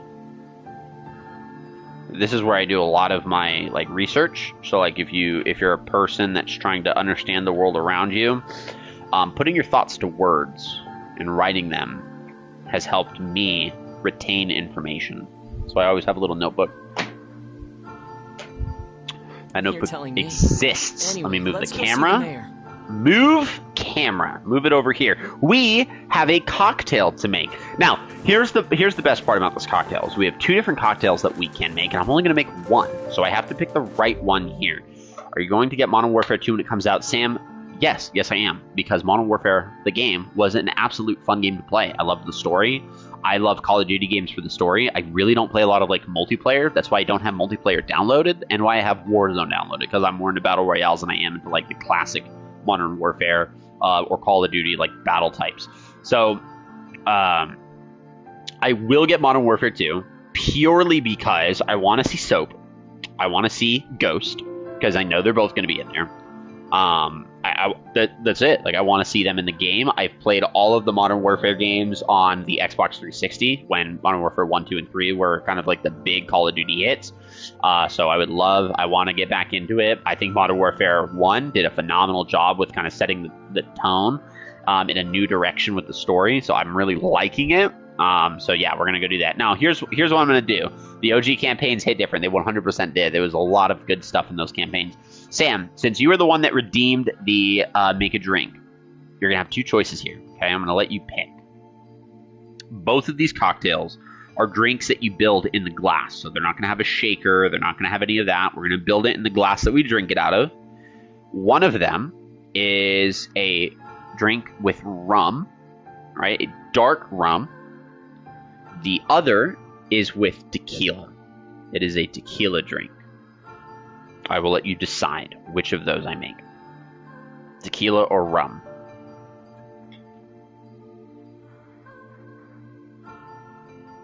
While I drink my Dr. Pepper. Nobody, this is how you know that I hydrated myself with Dr. Pepper. Because I have a Dr. Pepper.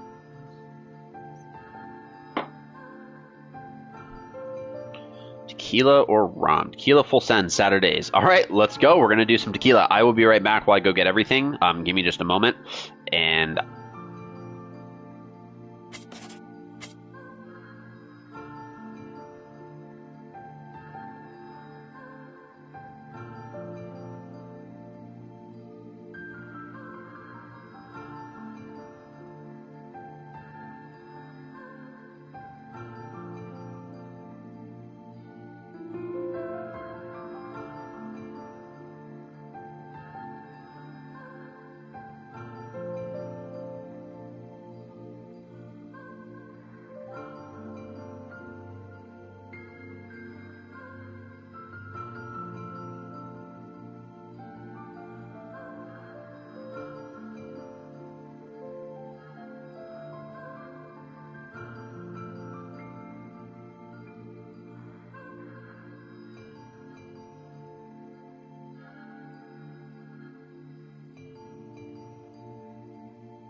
Okay. Give me just a second while I pull up the recipe. Or I have all of the recipes saved on my phone because I don't do the whole like memory thing very well. So let's get this pulled up. Boom, boom, boom, boom. Let me see if I have everything I need here. 1, 2, 3.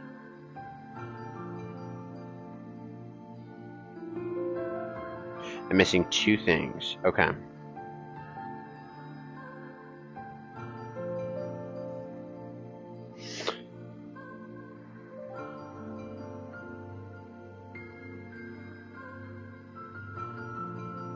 Okay. I'm actually missing a few things. Give me a second. I will be right back.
Yep, I knew I forgot stuff, and that's why you always check the recipe.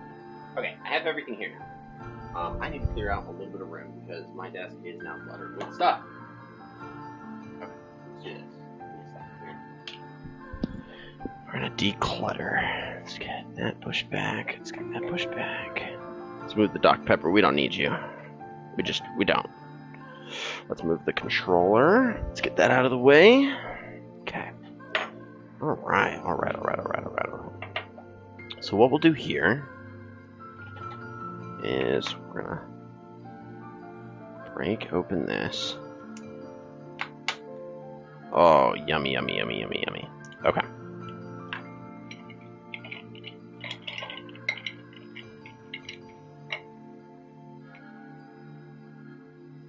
Alright, the first thing I'm doing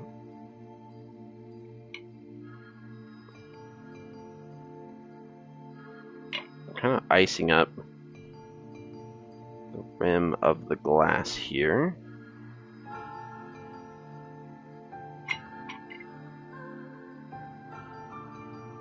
$7 p.m. Oh, it's late where you're at, huh? Send it. Yeah, we are sending it. Okay. Scooch that around. I'll show what I'm doing in just a second. I just want to make sure I can get it done first because there's a lot of things at play and I didn't get myself a second cup. And maybe a second cup would have been nice. Probably would have been smarter. We're going to get a second glass. We're going to need it. I'll show you why in a second. We're going to need the second glass. Come on. Let's go, Fenrir. Let's get a second glass. Let's go.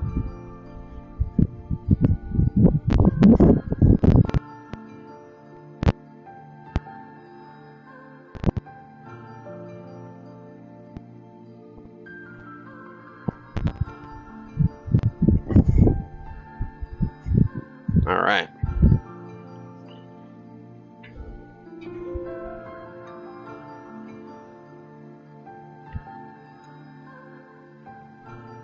Okay. So what we're gonna do is a little bit of this. Yo, I've been thinking about it. When do you stream D&D? I've been watching a lot of Critical Role lately. I stream D&D on Mondays, but it is not on this channel. Give me a second here.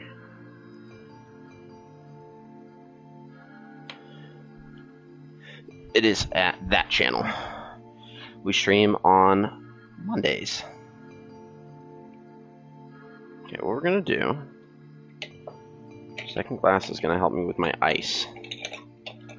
And I put a little bit of part of the ingredients in here. Not what we're using, we'll actually probably need to throw this out. But what I'm specifically doing is I'm getting the rim of the glass nice and wet.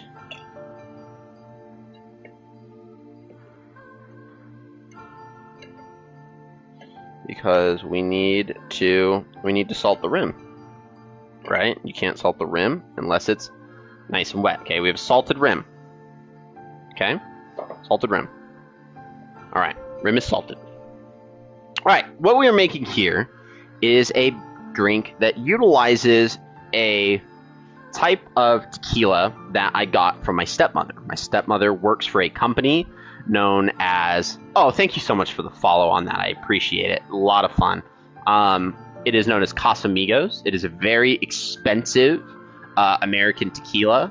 It is owned by the actor George Clooney. So my wife works, or my mother-in-law, my dad's wife, works for George Clooney. Fun stuff, fun stuff. So what we're going to go ahead and do, I actually got to pull the cork out because it ripped off the actual cap.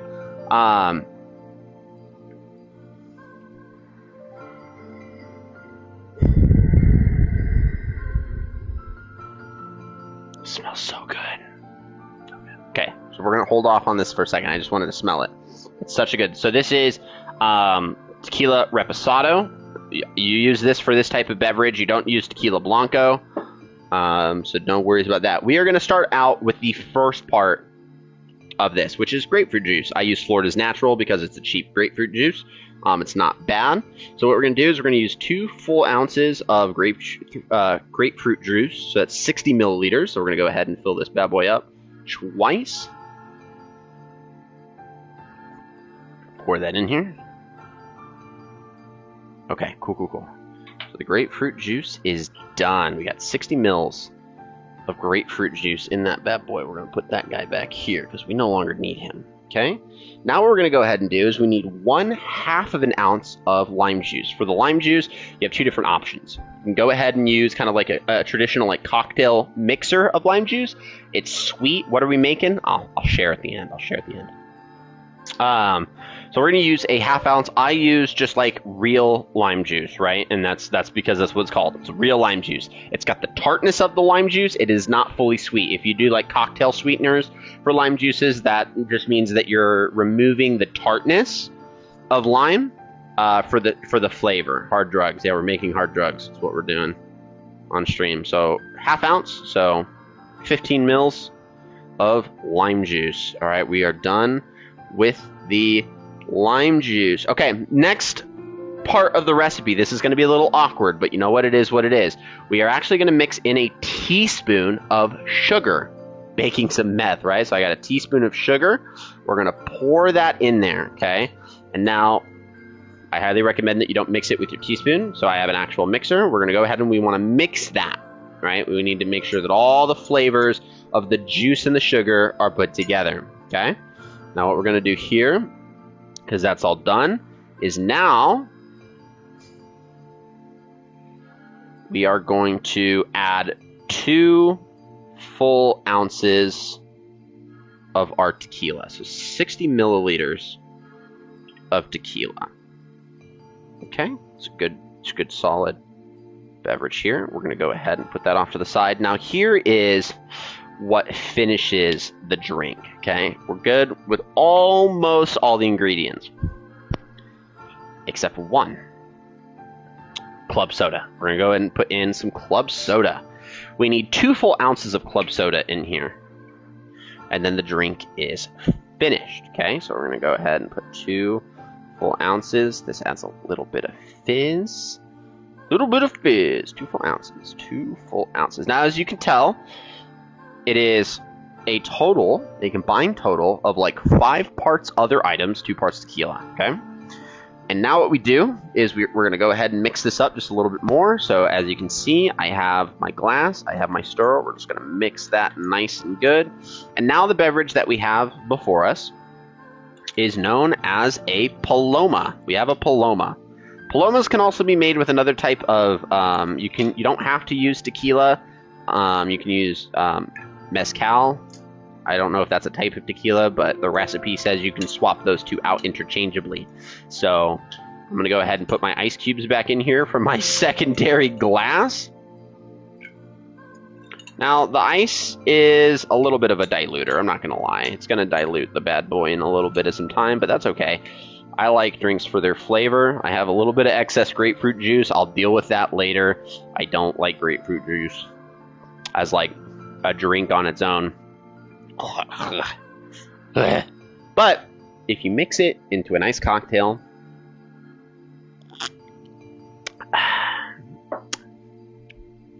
that's good. The salt really brings out flavor,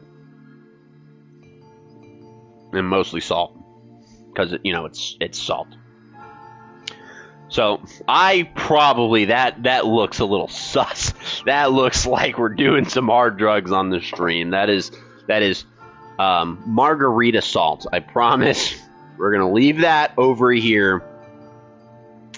I'm not doing that to myself. Not doing that. I put that behind me, and then I looked over it, and I went, "Yeah, that looks like I'm cutting lines," and that's not what I'm doing. So, so that's the drink. We have a paloma. That is a new cocktail that I've learned. It is to tell you a little bit of, just a little bit about the paloma, because that's what I always try to learn. So the paloma is the epitome of a no-fuss summer cocktail. The iconic Mexican drink balances sweet, sour, and salty notes, packs a boozy punch, and comes together in just a minute or two. The Spanish name, so it's called La Paloma, translates to the dove, and perhaps making one will bring you some peace. But some posit the origin of the drink's name is related to the similar sounding pomelo, which is Spanish for grapefruit, and the flavor at the heart of the drink. I think it's a mixture of both. I think the concept of the paloma is based off of pomelo and the Spanish word for dove. So I think it's a peaceful drink that utilizes grapefruit juice. It's a very nice drink. The other cocktail that we make at a later date is not that type. It is not a peaceful drink. It requires a taller glass It is a very, very fun drink to build, and it is very simple. It is 2 ingredients, nothing crazy. Rum and club soda. And not, well, actually not club soda, ginger beer specifically. So ginger beer is kind of like ginger ale, but it is more fermented, as if it was being fermented like a traditional beer. So it is non-alcoholic, but it is a fun addition, and that is the Dark and Stormy. So we'll be making a Dark and Stormy next for whenever we get a next redeem there. But for now, we're going to drink up on our Paloma.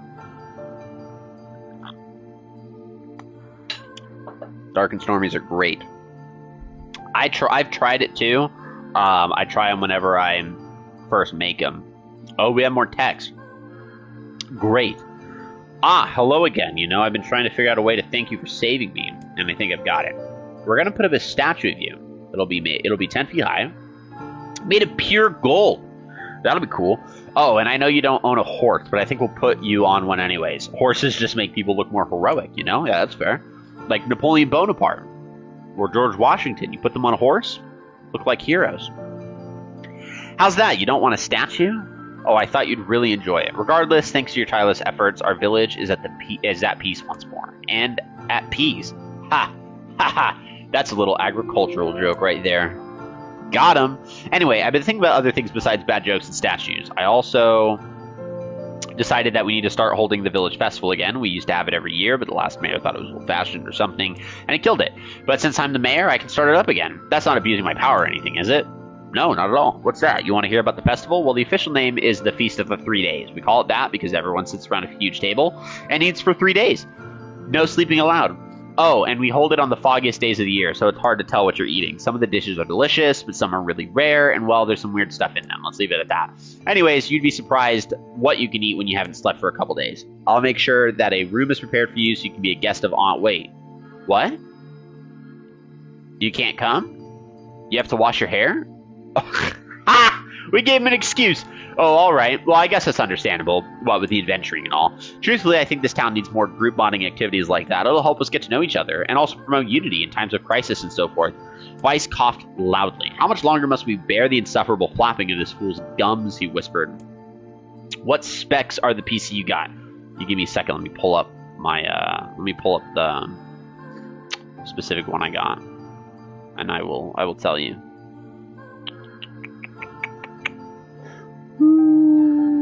Where is it? Nope. No. There it is. Open link. Open it. Open the link. Okay, so the specific one that I got is called the ABS Challenger Desktop PC. Here is everything that follows it. So I know little about computer talk, so I'm just going to read it. AMD Ryzen 5 5600G, Radeon graphics, 16 gigabytes, DDR4, 3000, I'm imagining it's megahertz, it's capital M, capital H, lowercase z, 512 gigabytes, NVM, lowercase e, SSD. If that makes any sense to you, congrats. I had a buddy of mine do all the research for me, and he sent me 4 unique types of computers, and then said, I believe you should get the ABS. It was the middle price of the bunch. And I said, thanks. That's good for the price. Yeah, it was on sale too, so it was like $800 I think I paid for it. It was really, really good. Woo! Oh, now we can move the camera again. Move the camera back. That was a really good price. I liked it. So let's put you there. Alright, we can leave this stupid place. This place took up too much of my time. I want out. I do not want to come back here ever again. I don't want to be in this place. I don't want to sit in this forest. I'm done with the text to speak. My face looks like it's been flashbanged talking about Modern Warfare. Flash Pokemon move was super effective. Got covered in light. Couldn't see. That's good stuff. Really. Yeah. And then what I had to go do, is this the last stream before you set it up? Most likely, because everything shows up on Sunday. And then on the following Tuesday is when the actual computer itself comes up. Now, the problem is that I don't know if I have specifically, like, all the cords I'm going to need. So, I have two Acer monitors. I can't read the label that has all the specs on it. It's right there, but I'm lazy. I don't want to get it. So, I have two of them. They're not bad monitors. I got those for free. So, but I am going to need the cords for both of them. That's the thing. So I'm waiting until everything gets here, and then I'm going to go on either Amazon or go to like Walmart or Best Buy, some of our local stores that we have here, to see if I can find any of it, if available, so I can get it like the day of that I need it. I know I have all the HDMI cords I need for my game capture. Like, I know that part is completely squared and set away. I'm just worried about the second monitor as being the one that I don't have the cord for, but I might have one here. So I'm not too worried. And then my buddy is looking to see if he's got any additional cords that he can just send my way. And I might drive over to his place and go pick up anything he's willing to offer. So that part is cool. So I'm excited there. I bought a keyboard and a mouse. They both come in tomorrow. The keyboard is pretty colors. So obviously I had to do the one with the pretty colors. That was required. And then the mouse also is pretty colors. Now, I didn't drop a lot of money on these things. And guys, the reason why is because, again, the PC's not for gaming. It's for streaming. And the only games I'm going to be playing on it are really, really old games. I don't need the hyper good mouse. I don't need the hyper good keyboard. It's not going to happen. I have a Steam, but I don't have good games on Steam. So it's just, it is what it is. So I bought a colorful mouse. A lot of bright, pretty colors. It's going to be, nice and cool. An LED keyboard. These were cheap, but they had the highest reviews on Amazon. So good for them. And then I bought myself a mouse pad, because I'm going to need a mouse pad, right? And it says Dungeon Master. It's a black mouse pad. It says Dungeon Master, the weaver of lore and fate. The gods fear the power that I wield. The dice are my ally and my enemy. And so I'm super excited. It might show, it might not. It won't show, but it's a black... Yeah, it doesn't show. Stupid camera. But yeah, so it's going to be a lot of fun. And then obviously behind me, I have the camera that I'll be using. So I'll be using this guy right here because it's on a stand. We recently just bought a tripod for our other camera, so that on our D&D stream, you could see all the players really well. Originally, we had it on a similar stand like this, but because we have 4 people, we want to get as many of them in the view as possible, so we bought this tripod. Cool. So I have an extra stand out of nowhere, and then I'll be using that Blue Yeti microphone. I do have a clip with a... It's got like the circle with the padded spot that you put in between the mic so that it absorbs some of the voice. I might set that up because it'll fit here. It'll fit on my desk, no problem. So I might set that up on the mic as well. I haven't decided yet. It really kind of depends on how the testing goes. You'll see me go live pretty much all next week, but I won't be streaming. Like, I'll be going live. I'll be on stream for like 20, 30 minutes. I won't be caring who's on. I'll be testing stuff out. If you pop in and say hi, I'll say hi, but I won't be streaming. I won't be playing like that many games. I'm probably going to be... I probably will find something that I can stream effortlessly and just test how everything sounds. I'll have stuff pulled up on my phone. It'll be a fun endeavor. Now, outside of that, what I'm really excited for is obviously the whole stream setup's going to change. Forever ago, I purchased a bundle of Celtic-themed, like, banners, overlays, transitions, animated stuff, like all that stuff. I have all that here on my laptop. I'll have to kind of send that over to my PC to store all those files over there, but I think I have a flash drive somewhere that I can just drop everything. I have everything in a folder. Might duplicate that folder so that I still have it on my laptop and then can send everything back over to my PC when it comes in and I have all that set up. So, we'll have a starting soon. That'll happen where I go live but it says starting soon. I'm going to try to figure out how to get the countdown timer on that bad boy.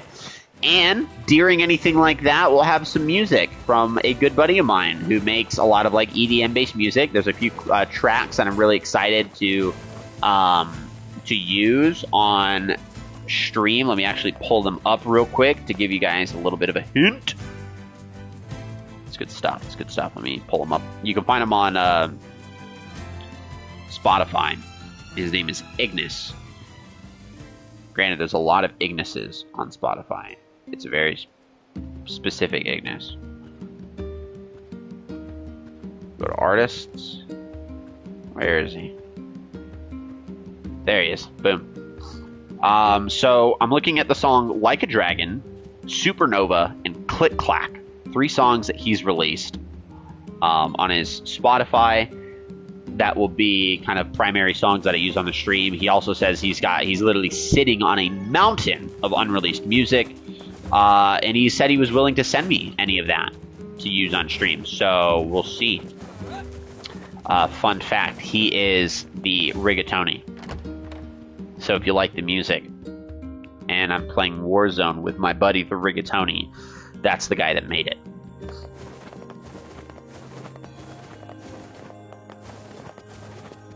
So it's a lot of fun stuff. Why did I go here? The X doesn't say I need to be here, does it?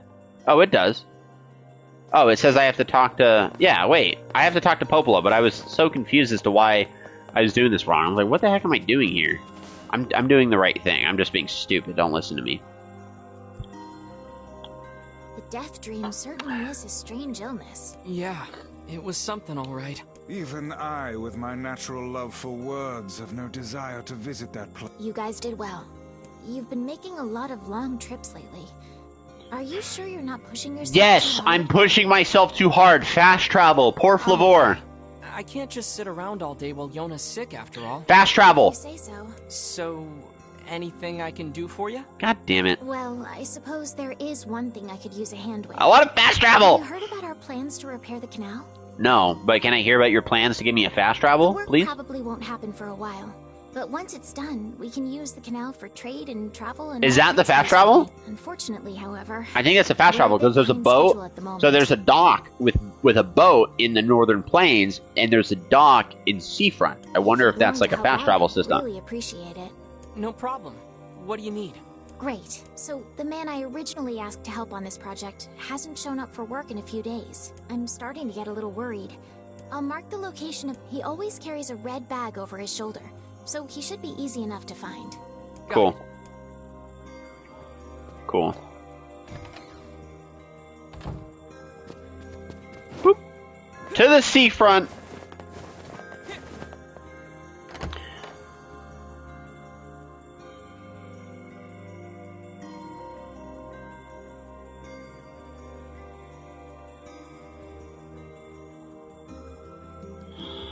Okay. A canal, is it? Fascinating. If we had a ferry, we could put these days of endlessly running about behind us. Yes, it's a fast travel system. just float There's a boat everywhere there. anyway? There's a boat in Northern Plains, boat in Seafront. Fast travel, confirmed. We're working on it, guys. It's gonna happen. Stamina to maintain this height. The ferry system's the fast travel. You could at least try to hide the utter dismay, you know.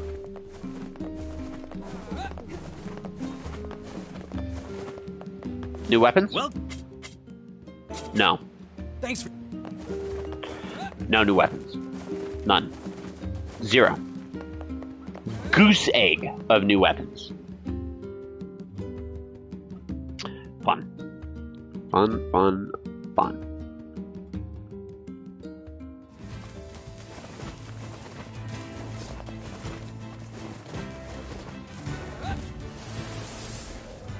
Oh. Gotta fight this douche canoe again. Ah!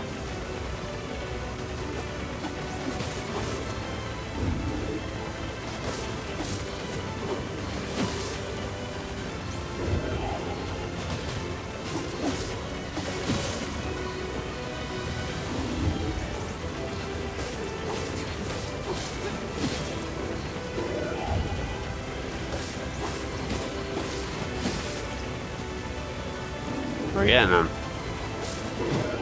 Whoa! I wasn't ready for the double hit. I wasn't ready. No, no, no, no, no, no, no, no, no. I won't use that. Yeah. I gotta buy more health potions. Yeah, I gotta buy more health potions. We'll buy them in Seafront.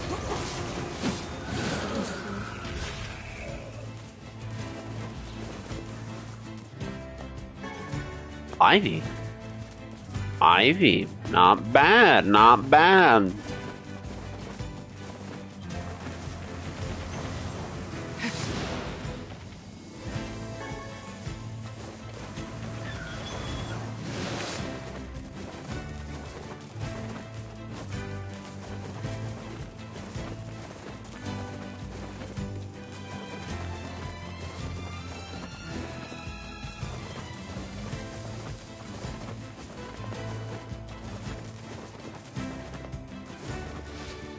Sea front. The city. The town. The man. The myth. The legend.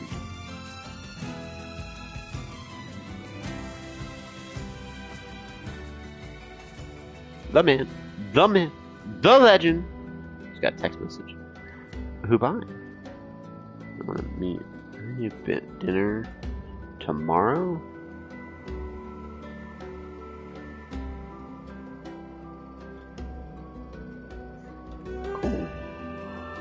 Getting dinner with my in-laws, apparently. That's always fun. Oh, found the guy with the red bag. But potions.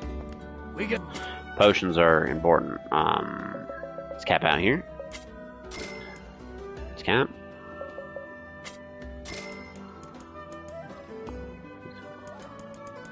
Yeah, we're good there.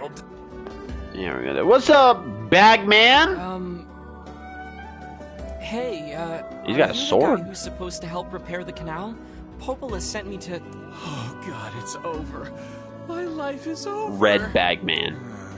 Surely you must realize nothing good can come of being involved with this particular endeavor. Easy, Vice.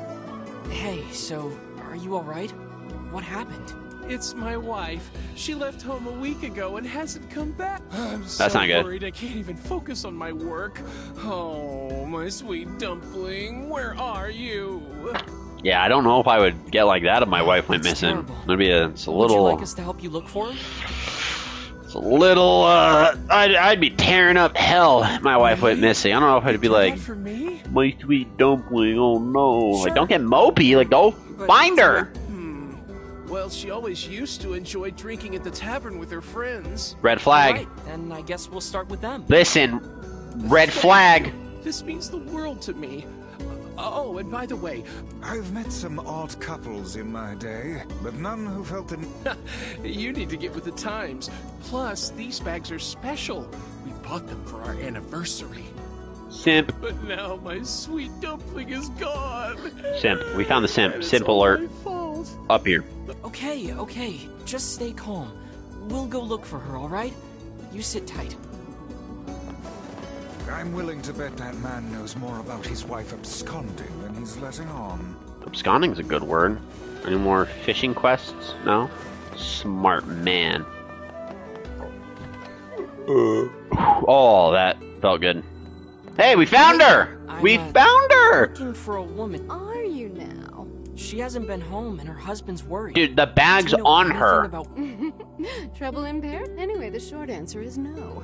She hasn't been around here. Oh, that's not a red bag. No, that's not a bag. That's a vase. I think that's behind her, or a drink. Got on well with the woman over at the tackle shop. The tack Maybe shop? I'll do that. Hey, what's the rush? No, you're older. I'm a teenager. That's predatory. We don't accept predatory behavior around here. You okay? Red bag? No red bag. Hey there. What's with the Do you know a side woman bun? with a red bag by any... A red bag? Oh, sure. Although now that I think about it, I haven't seen her in a while. Last time she came around, she mentioned something about leaving town. But I figured it was just idle talk. Leaving town, huh?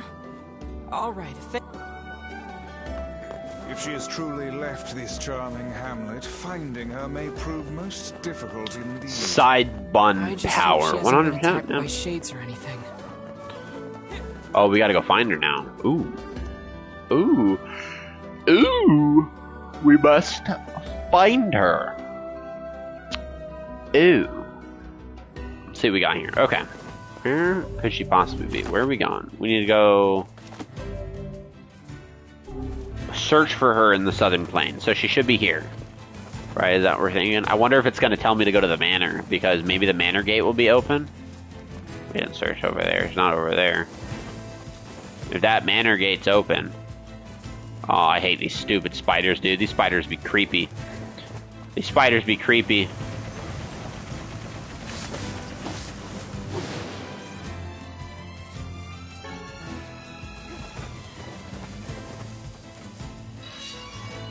Ah! Oh god, that one came out of nowhere! Thanks, Kaine.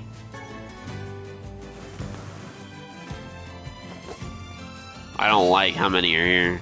Let's get in here.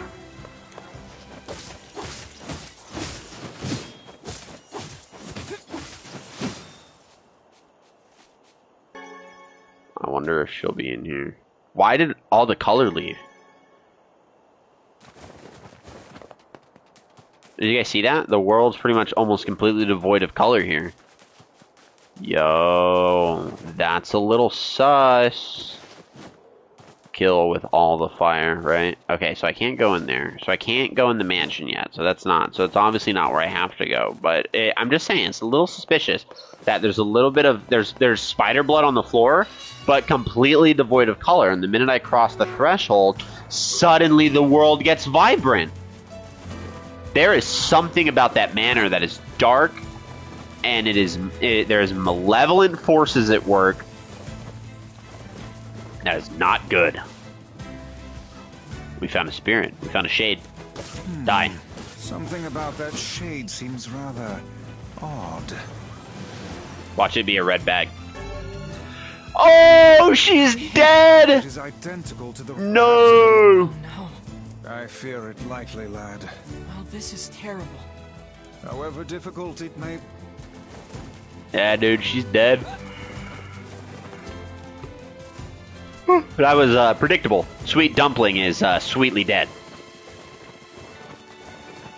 She really took a dump on life.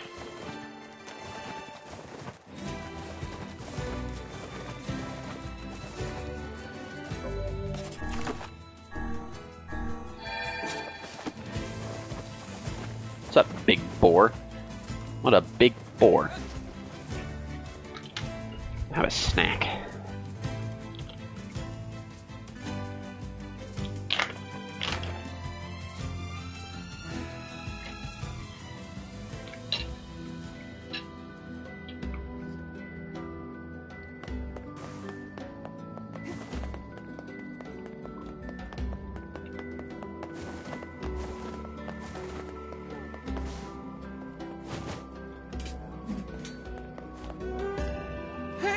Did you find my sweet dumpling? We didn't, but we got this off a shade.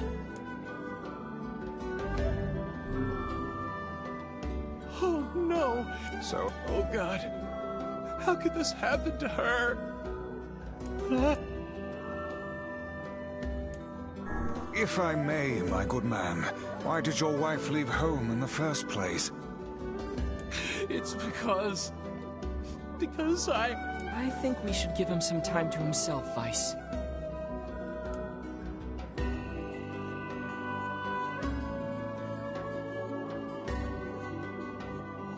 Honey, I'm home. Dumpling, you're not dead. What in the world are you talking about? Oh, you found my bag. Thank you so much. I can't She's believe not I dead? went and dropped it like that. Oh, this is such a relief. Okay, seriously, what's going on? We're gonna tell the story. She's like, oh my god, I didn't know! I'm so sorry. 5 minutes later. That was not a 5-minute story. I see. So, you found a shade with my bag and assumed I'd been attacked and killed? If you dare look your husband in the eye and say, are you stupid? You and I are gonna have some words. I'm just glad you're safe, Dumpling, but I'm also so sorry. This is all my fault.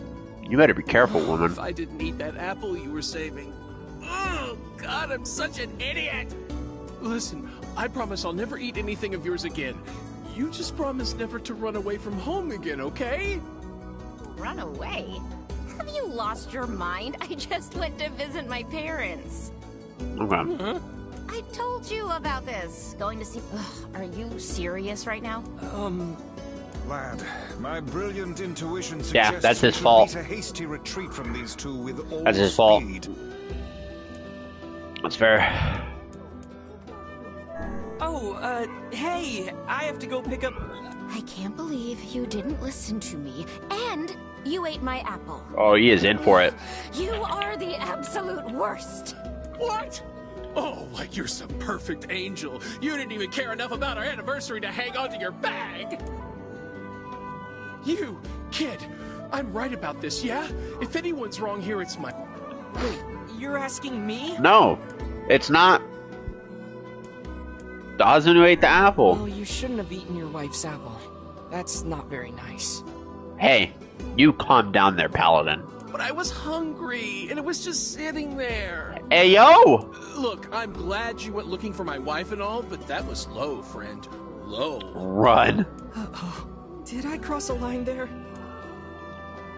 Besides, it's pretty rich to come after me for an apple when you threw away my entire Dude, you stamp are collection. digging yourself a grave. Shut up and say I'm sorry. Okay? Happy spouse, happy house. Ha! You're damn right I did. And I'd do it again. You're not helping yourself either, woman. Happy spouse, happy house. You there. My husband's in the wrong here, isn't he? Oh, enough. The both of you are at fault. Now apologize to one Right. another and end this ridiculous display. Man, Talk for a floating magazine. you want to die? I see you finally agree on something. I'll end it. I'll end you both.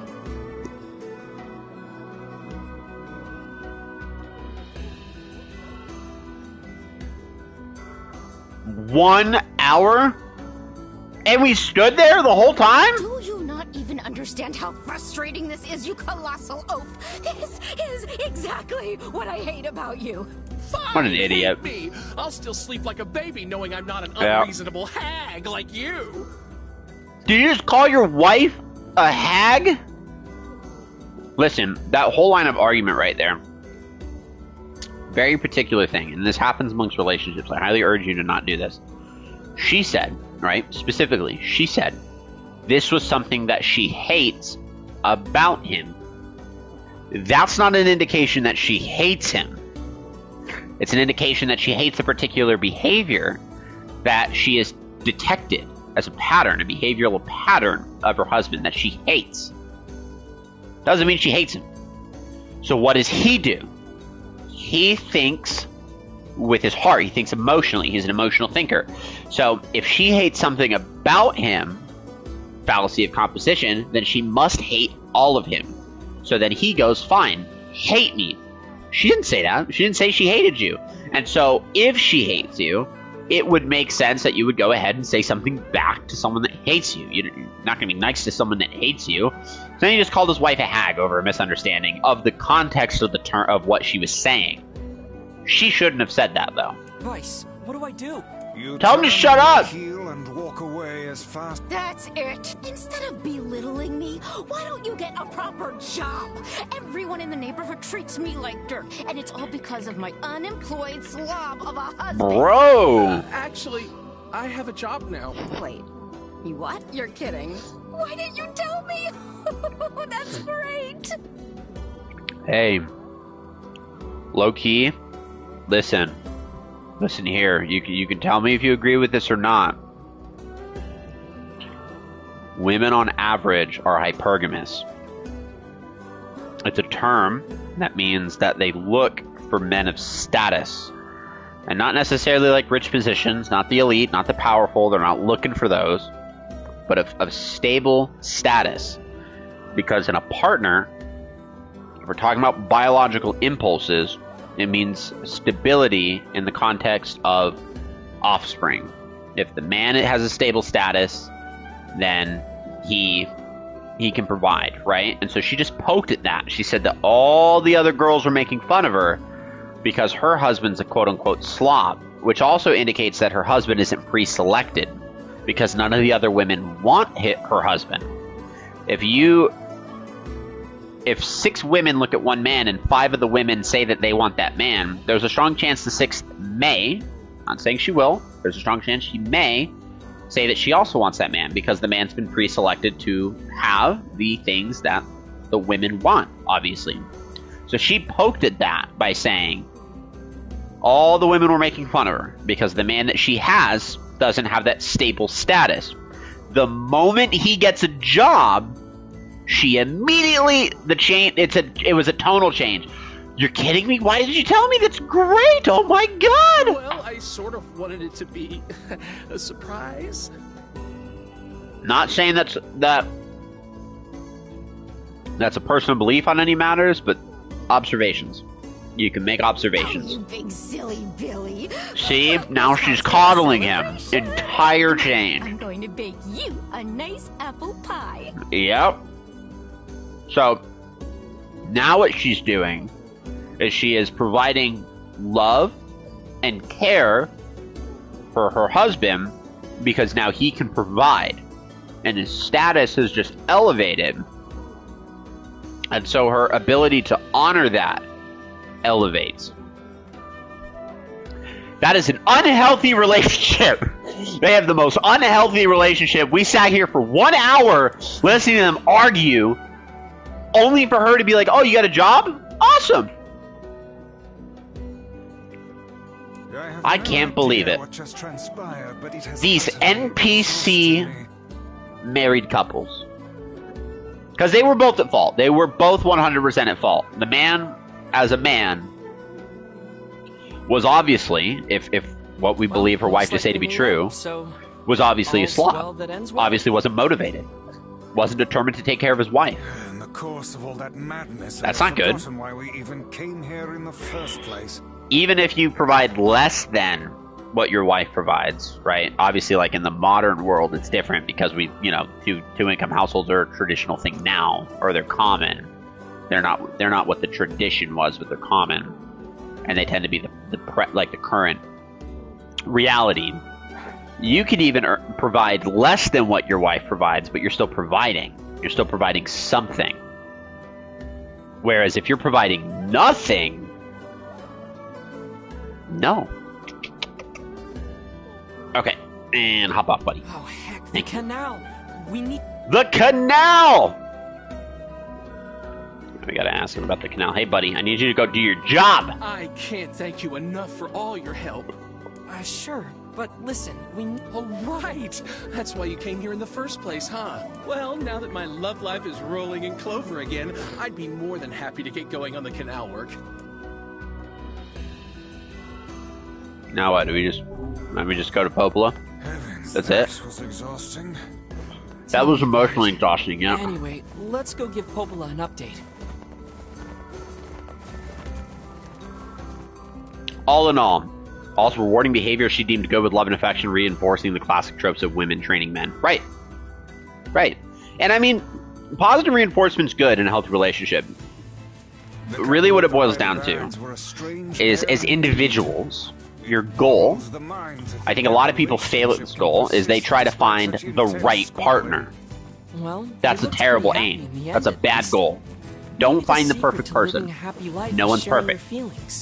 What you should instead aim for, this is more manageable, more achievable, is how can you be the best partner for someone else that is inwardly reflective. It is something that you're in control of. You're in control of yourself. You're in control of your actions, your behaviors, your attitudes, your mindset. Now, if you find out, right, like I've been married for getting close to 5 years, if I do something and my wife likes it, she's going to positively reinforce that. Whether by saying, hey, I appreciate that, hey, thank you, maybe a smooch, a hug, a kiss, or something steamy, you don't know, right? But she's going to positively reinforce those behaviors, which should tell me that if I want to be the best partner, that I should listen, and I should do those things that she likes. Therefore, the reciprocity of that, right? So it's not just a one-sided thing. She should then also be reciprocating in the good behavior, because now, in efforts of realizing that I do things that she really enjoys and that she appreciates and approves of, she's gonna do things that I really enjoy, that I appreciate and I approve of, and it's an element of reciprocity. But I can't force her to do it. I can't force her to do it first, right? And so the righteous thing would be to just be the best partner you could be and allow the reciprocal joy of the relationship to stem past that.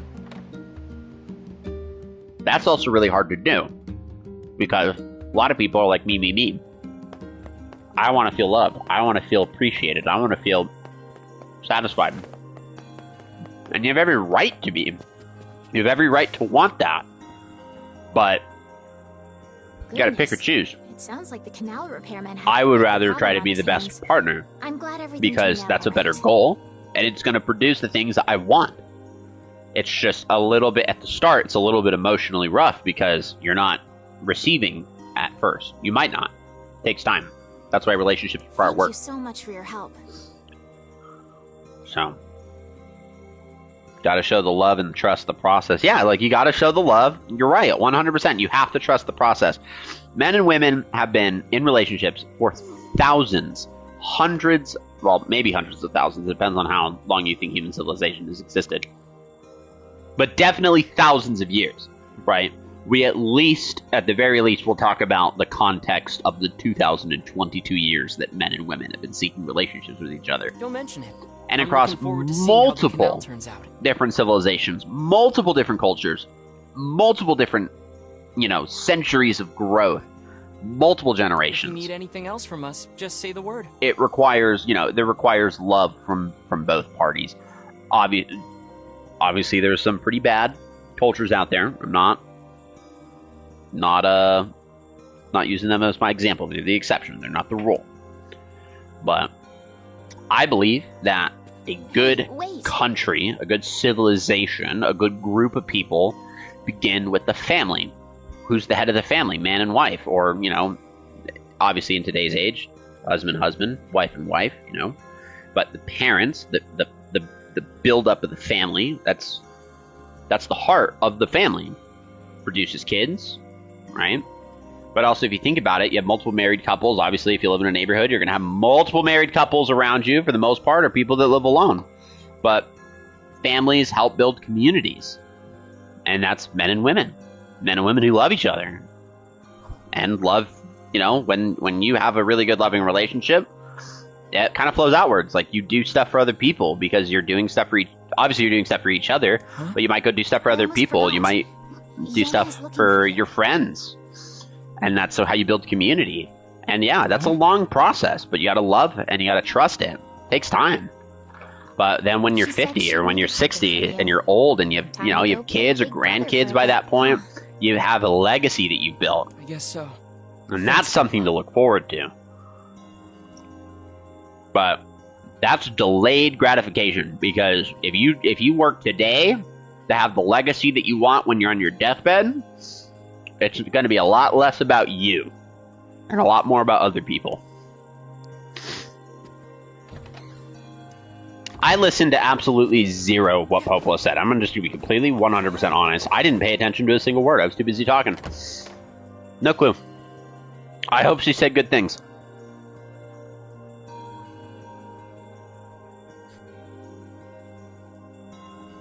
What's up, man?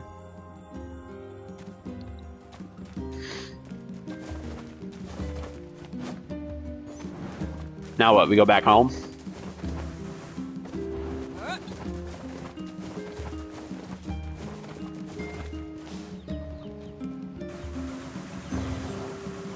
Oh, the game knows.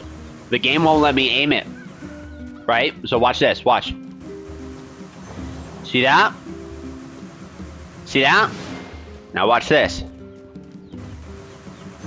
Oh, it's letting me aim. But it won't let me aim at the chickens! It knows. It knows that people would want to kill the chickens. That is a developer. That is a very, very smart move, and I appreciate the fact that the developers knew that someone would want to kill these chickens. That is... I see what you did there, Square Enix. I approve. Alright. Let's talk, Yona. Popola said you needed something? Yeah. A favor, actually. What is it?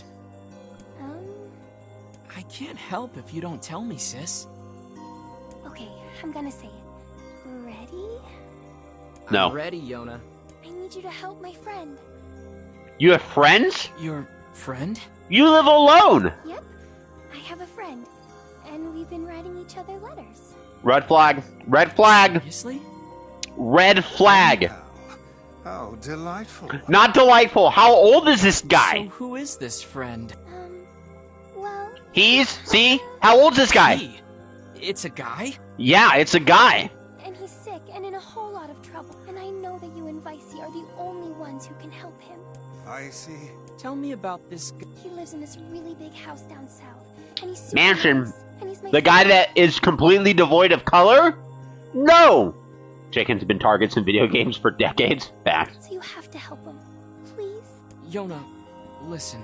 Please? Great. Now what do I do? Well, I can't say no to her. Fine. I'll see what I can do. Yay! Thank you! Alright, with that, actually, we're going to actually go ahead and call it here. Because that's going to be, Great. Is something amiss? that's going to be a whole level of stuff. Voice- No. So we'll find a time to save it. Is there anyone on right now that I could go? No, there is no one on. All of the people that are on right now that I follow are like big streamers that I just sit and lurk. So no. So yeah, we can just have a nice peaceful end of the day. We'll go ahead and save it.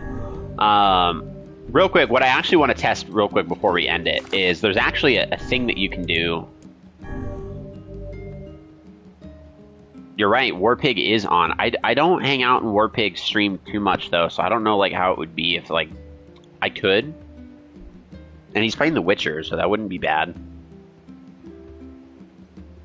I followed him for a long time, but I'm almost never in his stream, so I just feel like it'd be weird if he pops in, if he remembers me. If I just pop in out of nowhere, just like with the raid, I mean, I could. What do you guys think? Do you guys think that that's weird? Like, I'll just be honest, I really don't pop up in his stream that often. He's on, but I haven't been in a lot of people's streams for a while. Him almost most definitely have not been. And that's not intentional, it just hasn't happened. So, if you guys think it's weird, I won't do it. If you guys are like, you know, it's cool, then, you know, maybe.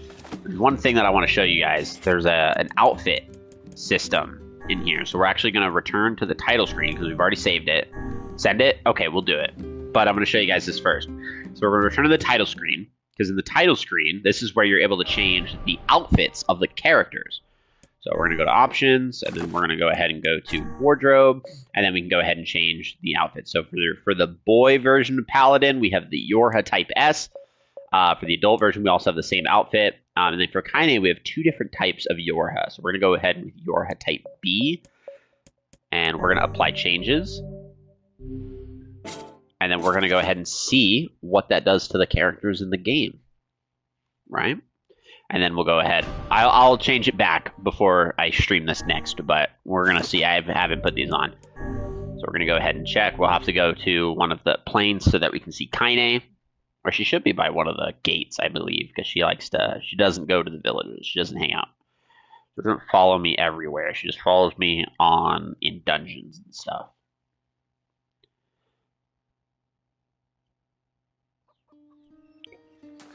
All right, so this is that's a nice outfit. I think that's this is from Nier Automata. So in Nier Automata, you have, I can't remember that. I think it's 2A and 9B. I think so. I think with Yorha Type, I think with his, it's the male character of Automata is how they have it designed. So that's cool. I wonder if that means with Nier Automata because they're androids. Like you're playing androids, you're not playing real people. I wonder if maybe they're replicas of these original characters. And let's look at, yep, because see that's the female main character of Nier Automata. So yeah, these are who you play in Nier Automata, both male and female. I wonder now that I'm thinking, I wonder if the main characters Nier Automata are android replicas of the characters from the game. That's a potential. That is a potential. That's a thought. But alas, we'll go ahead and get the raid set up here. Which means we're gonna have to quit. Turn title screen. Okay. Yep. Okay, so let's go ahead and do this. Let's just get up. Great stream. Hey, thank you so much for being here, Sam. I appreciate it. It's been a long friggin' time. So I super duper duper like hyper appreciate it. All the good stuff. Okay, let's get this going. Copy, paste, boom. Okay, cool. So let's go and raid. So there's the raid message. Crusade raid. Yeah, he's playing The Witcher 3 Wild Hunt. So that's super cool. We'll send it. Sam said to send it, so we'll go and send it.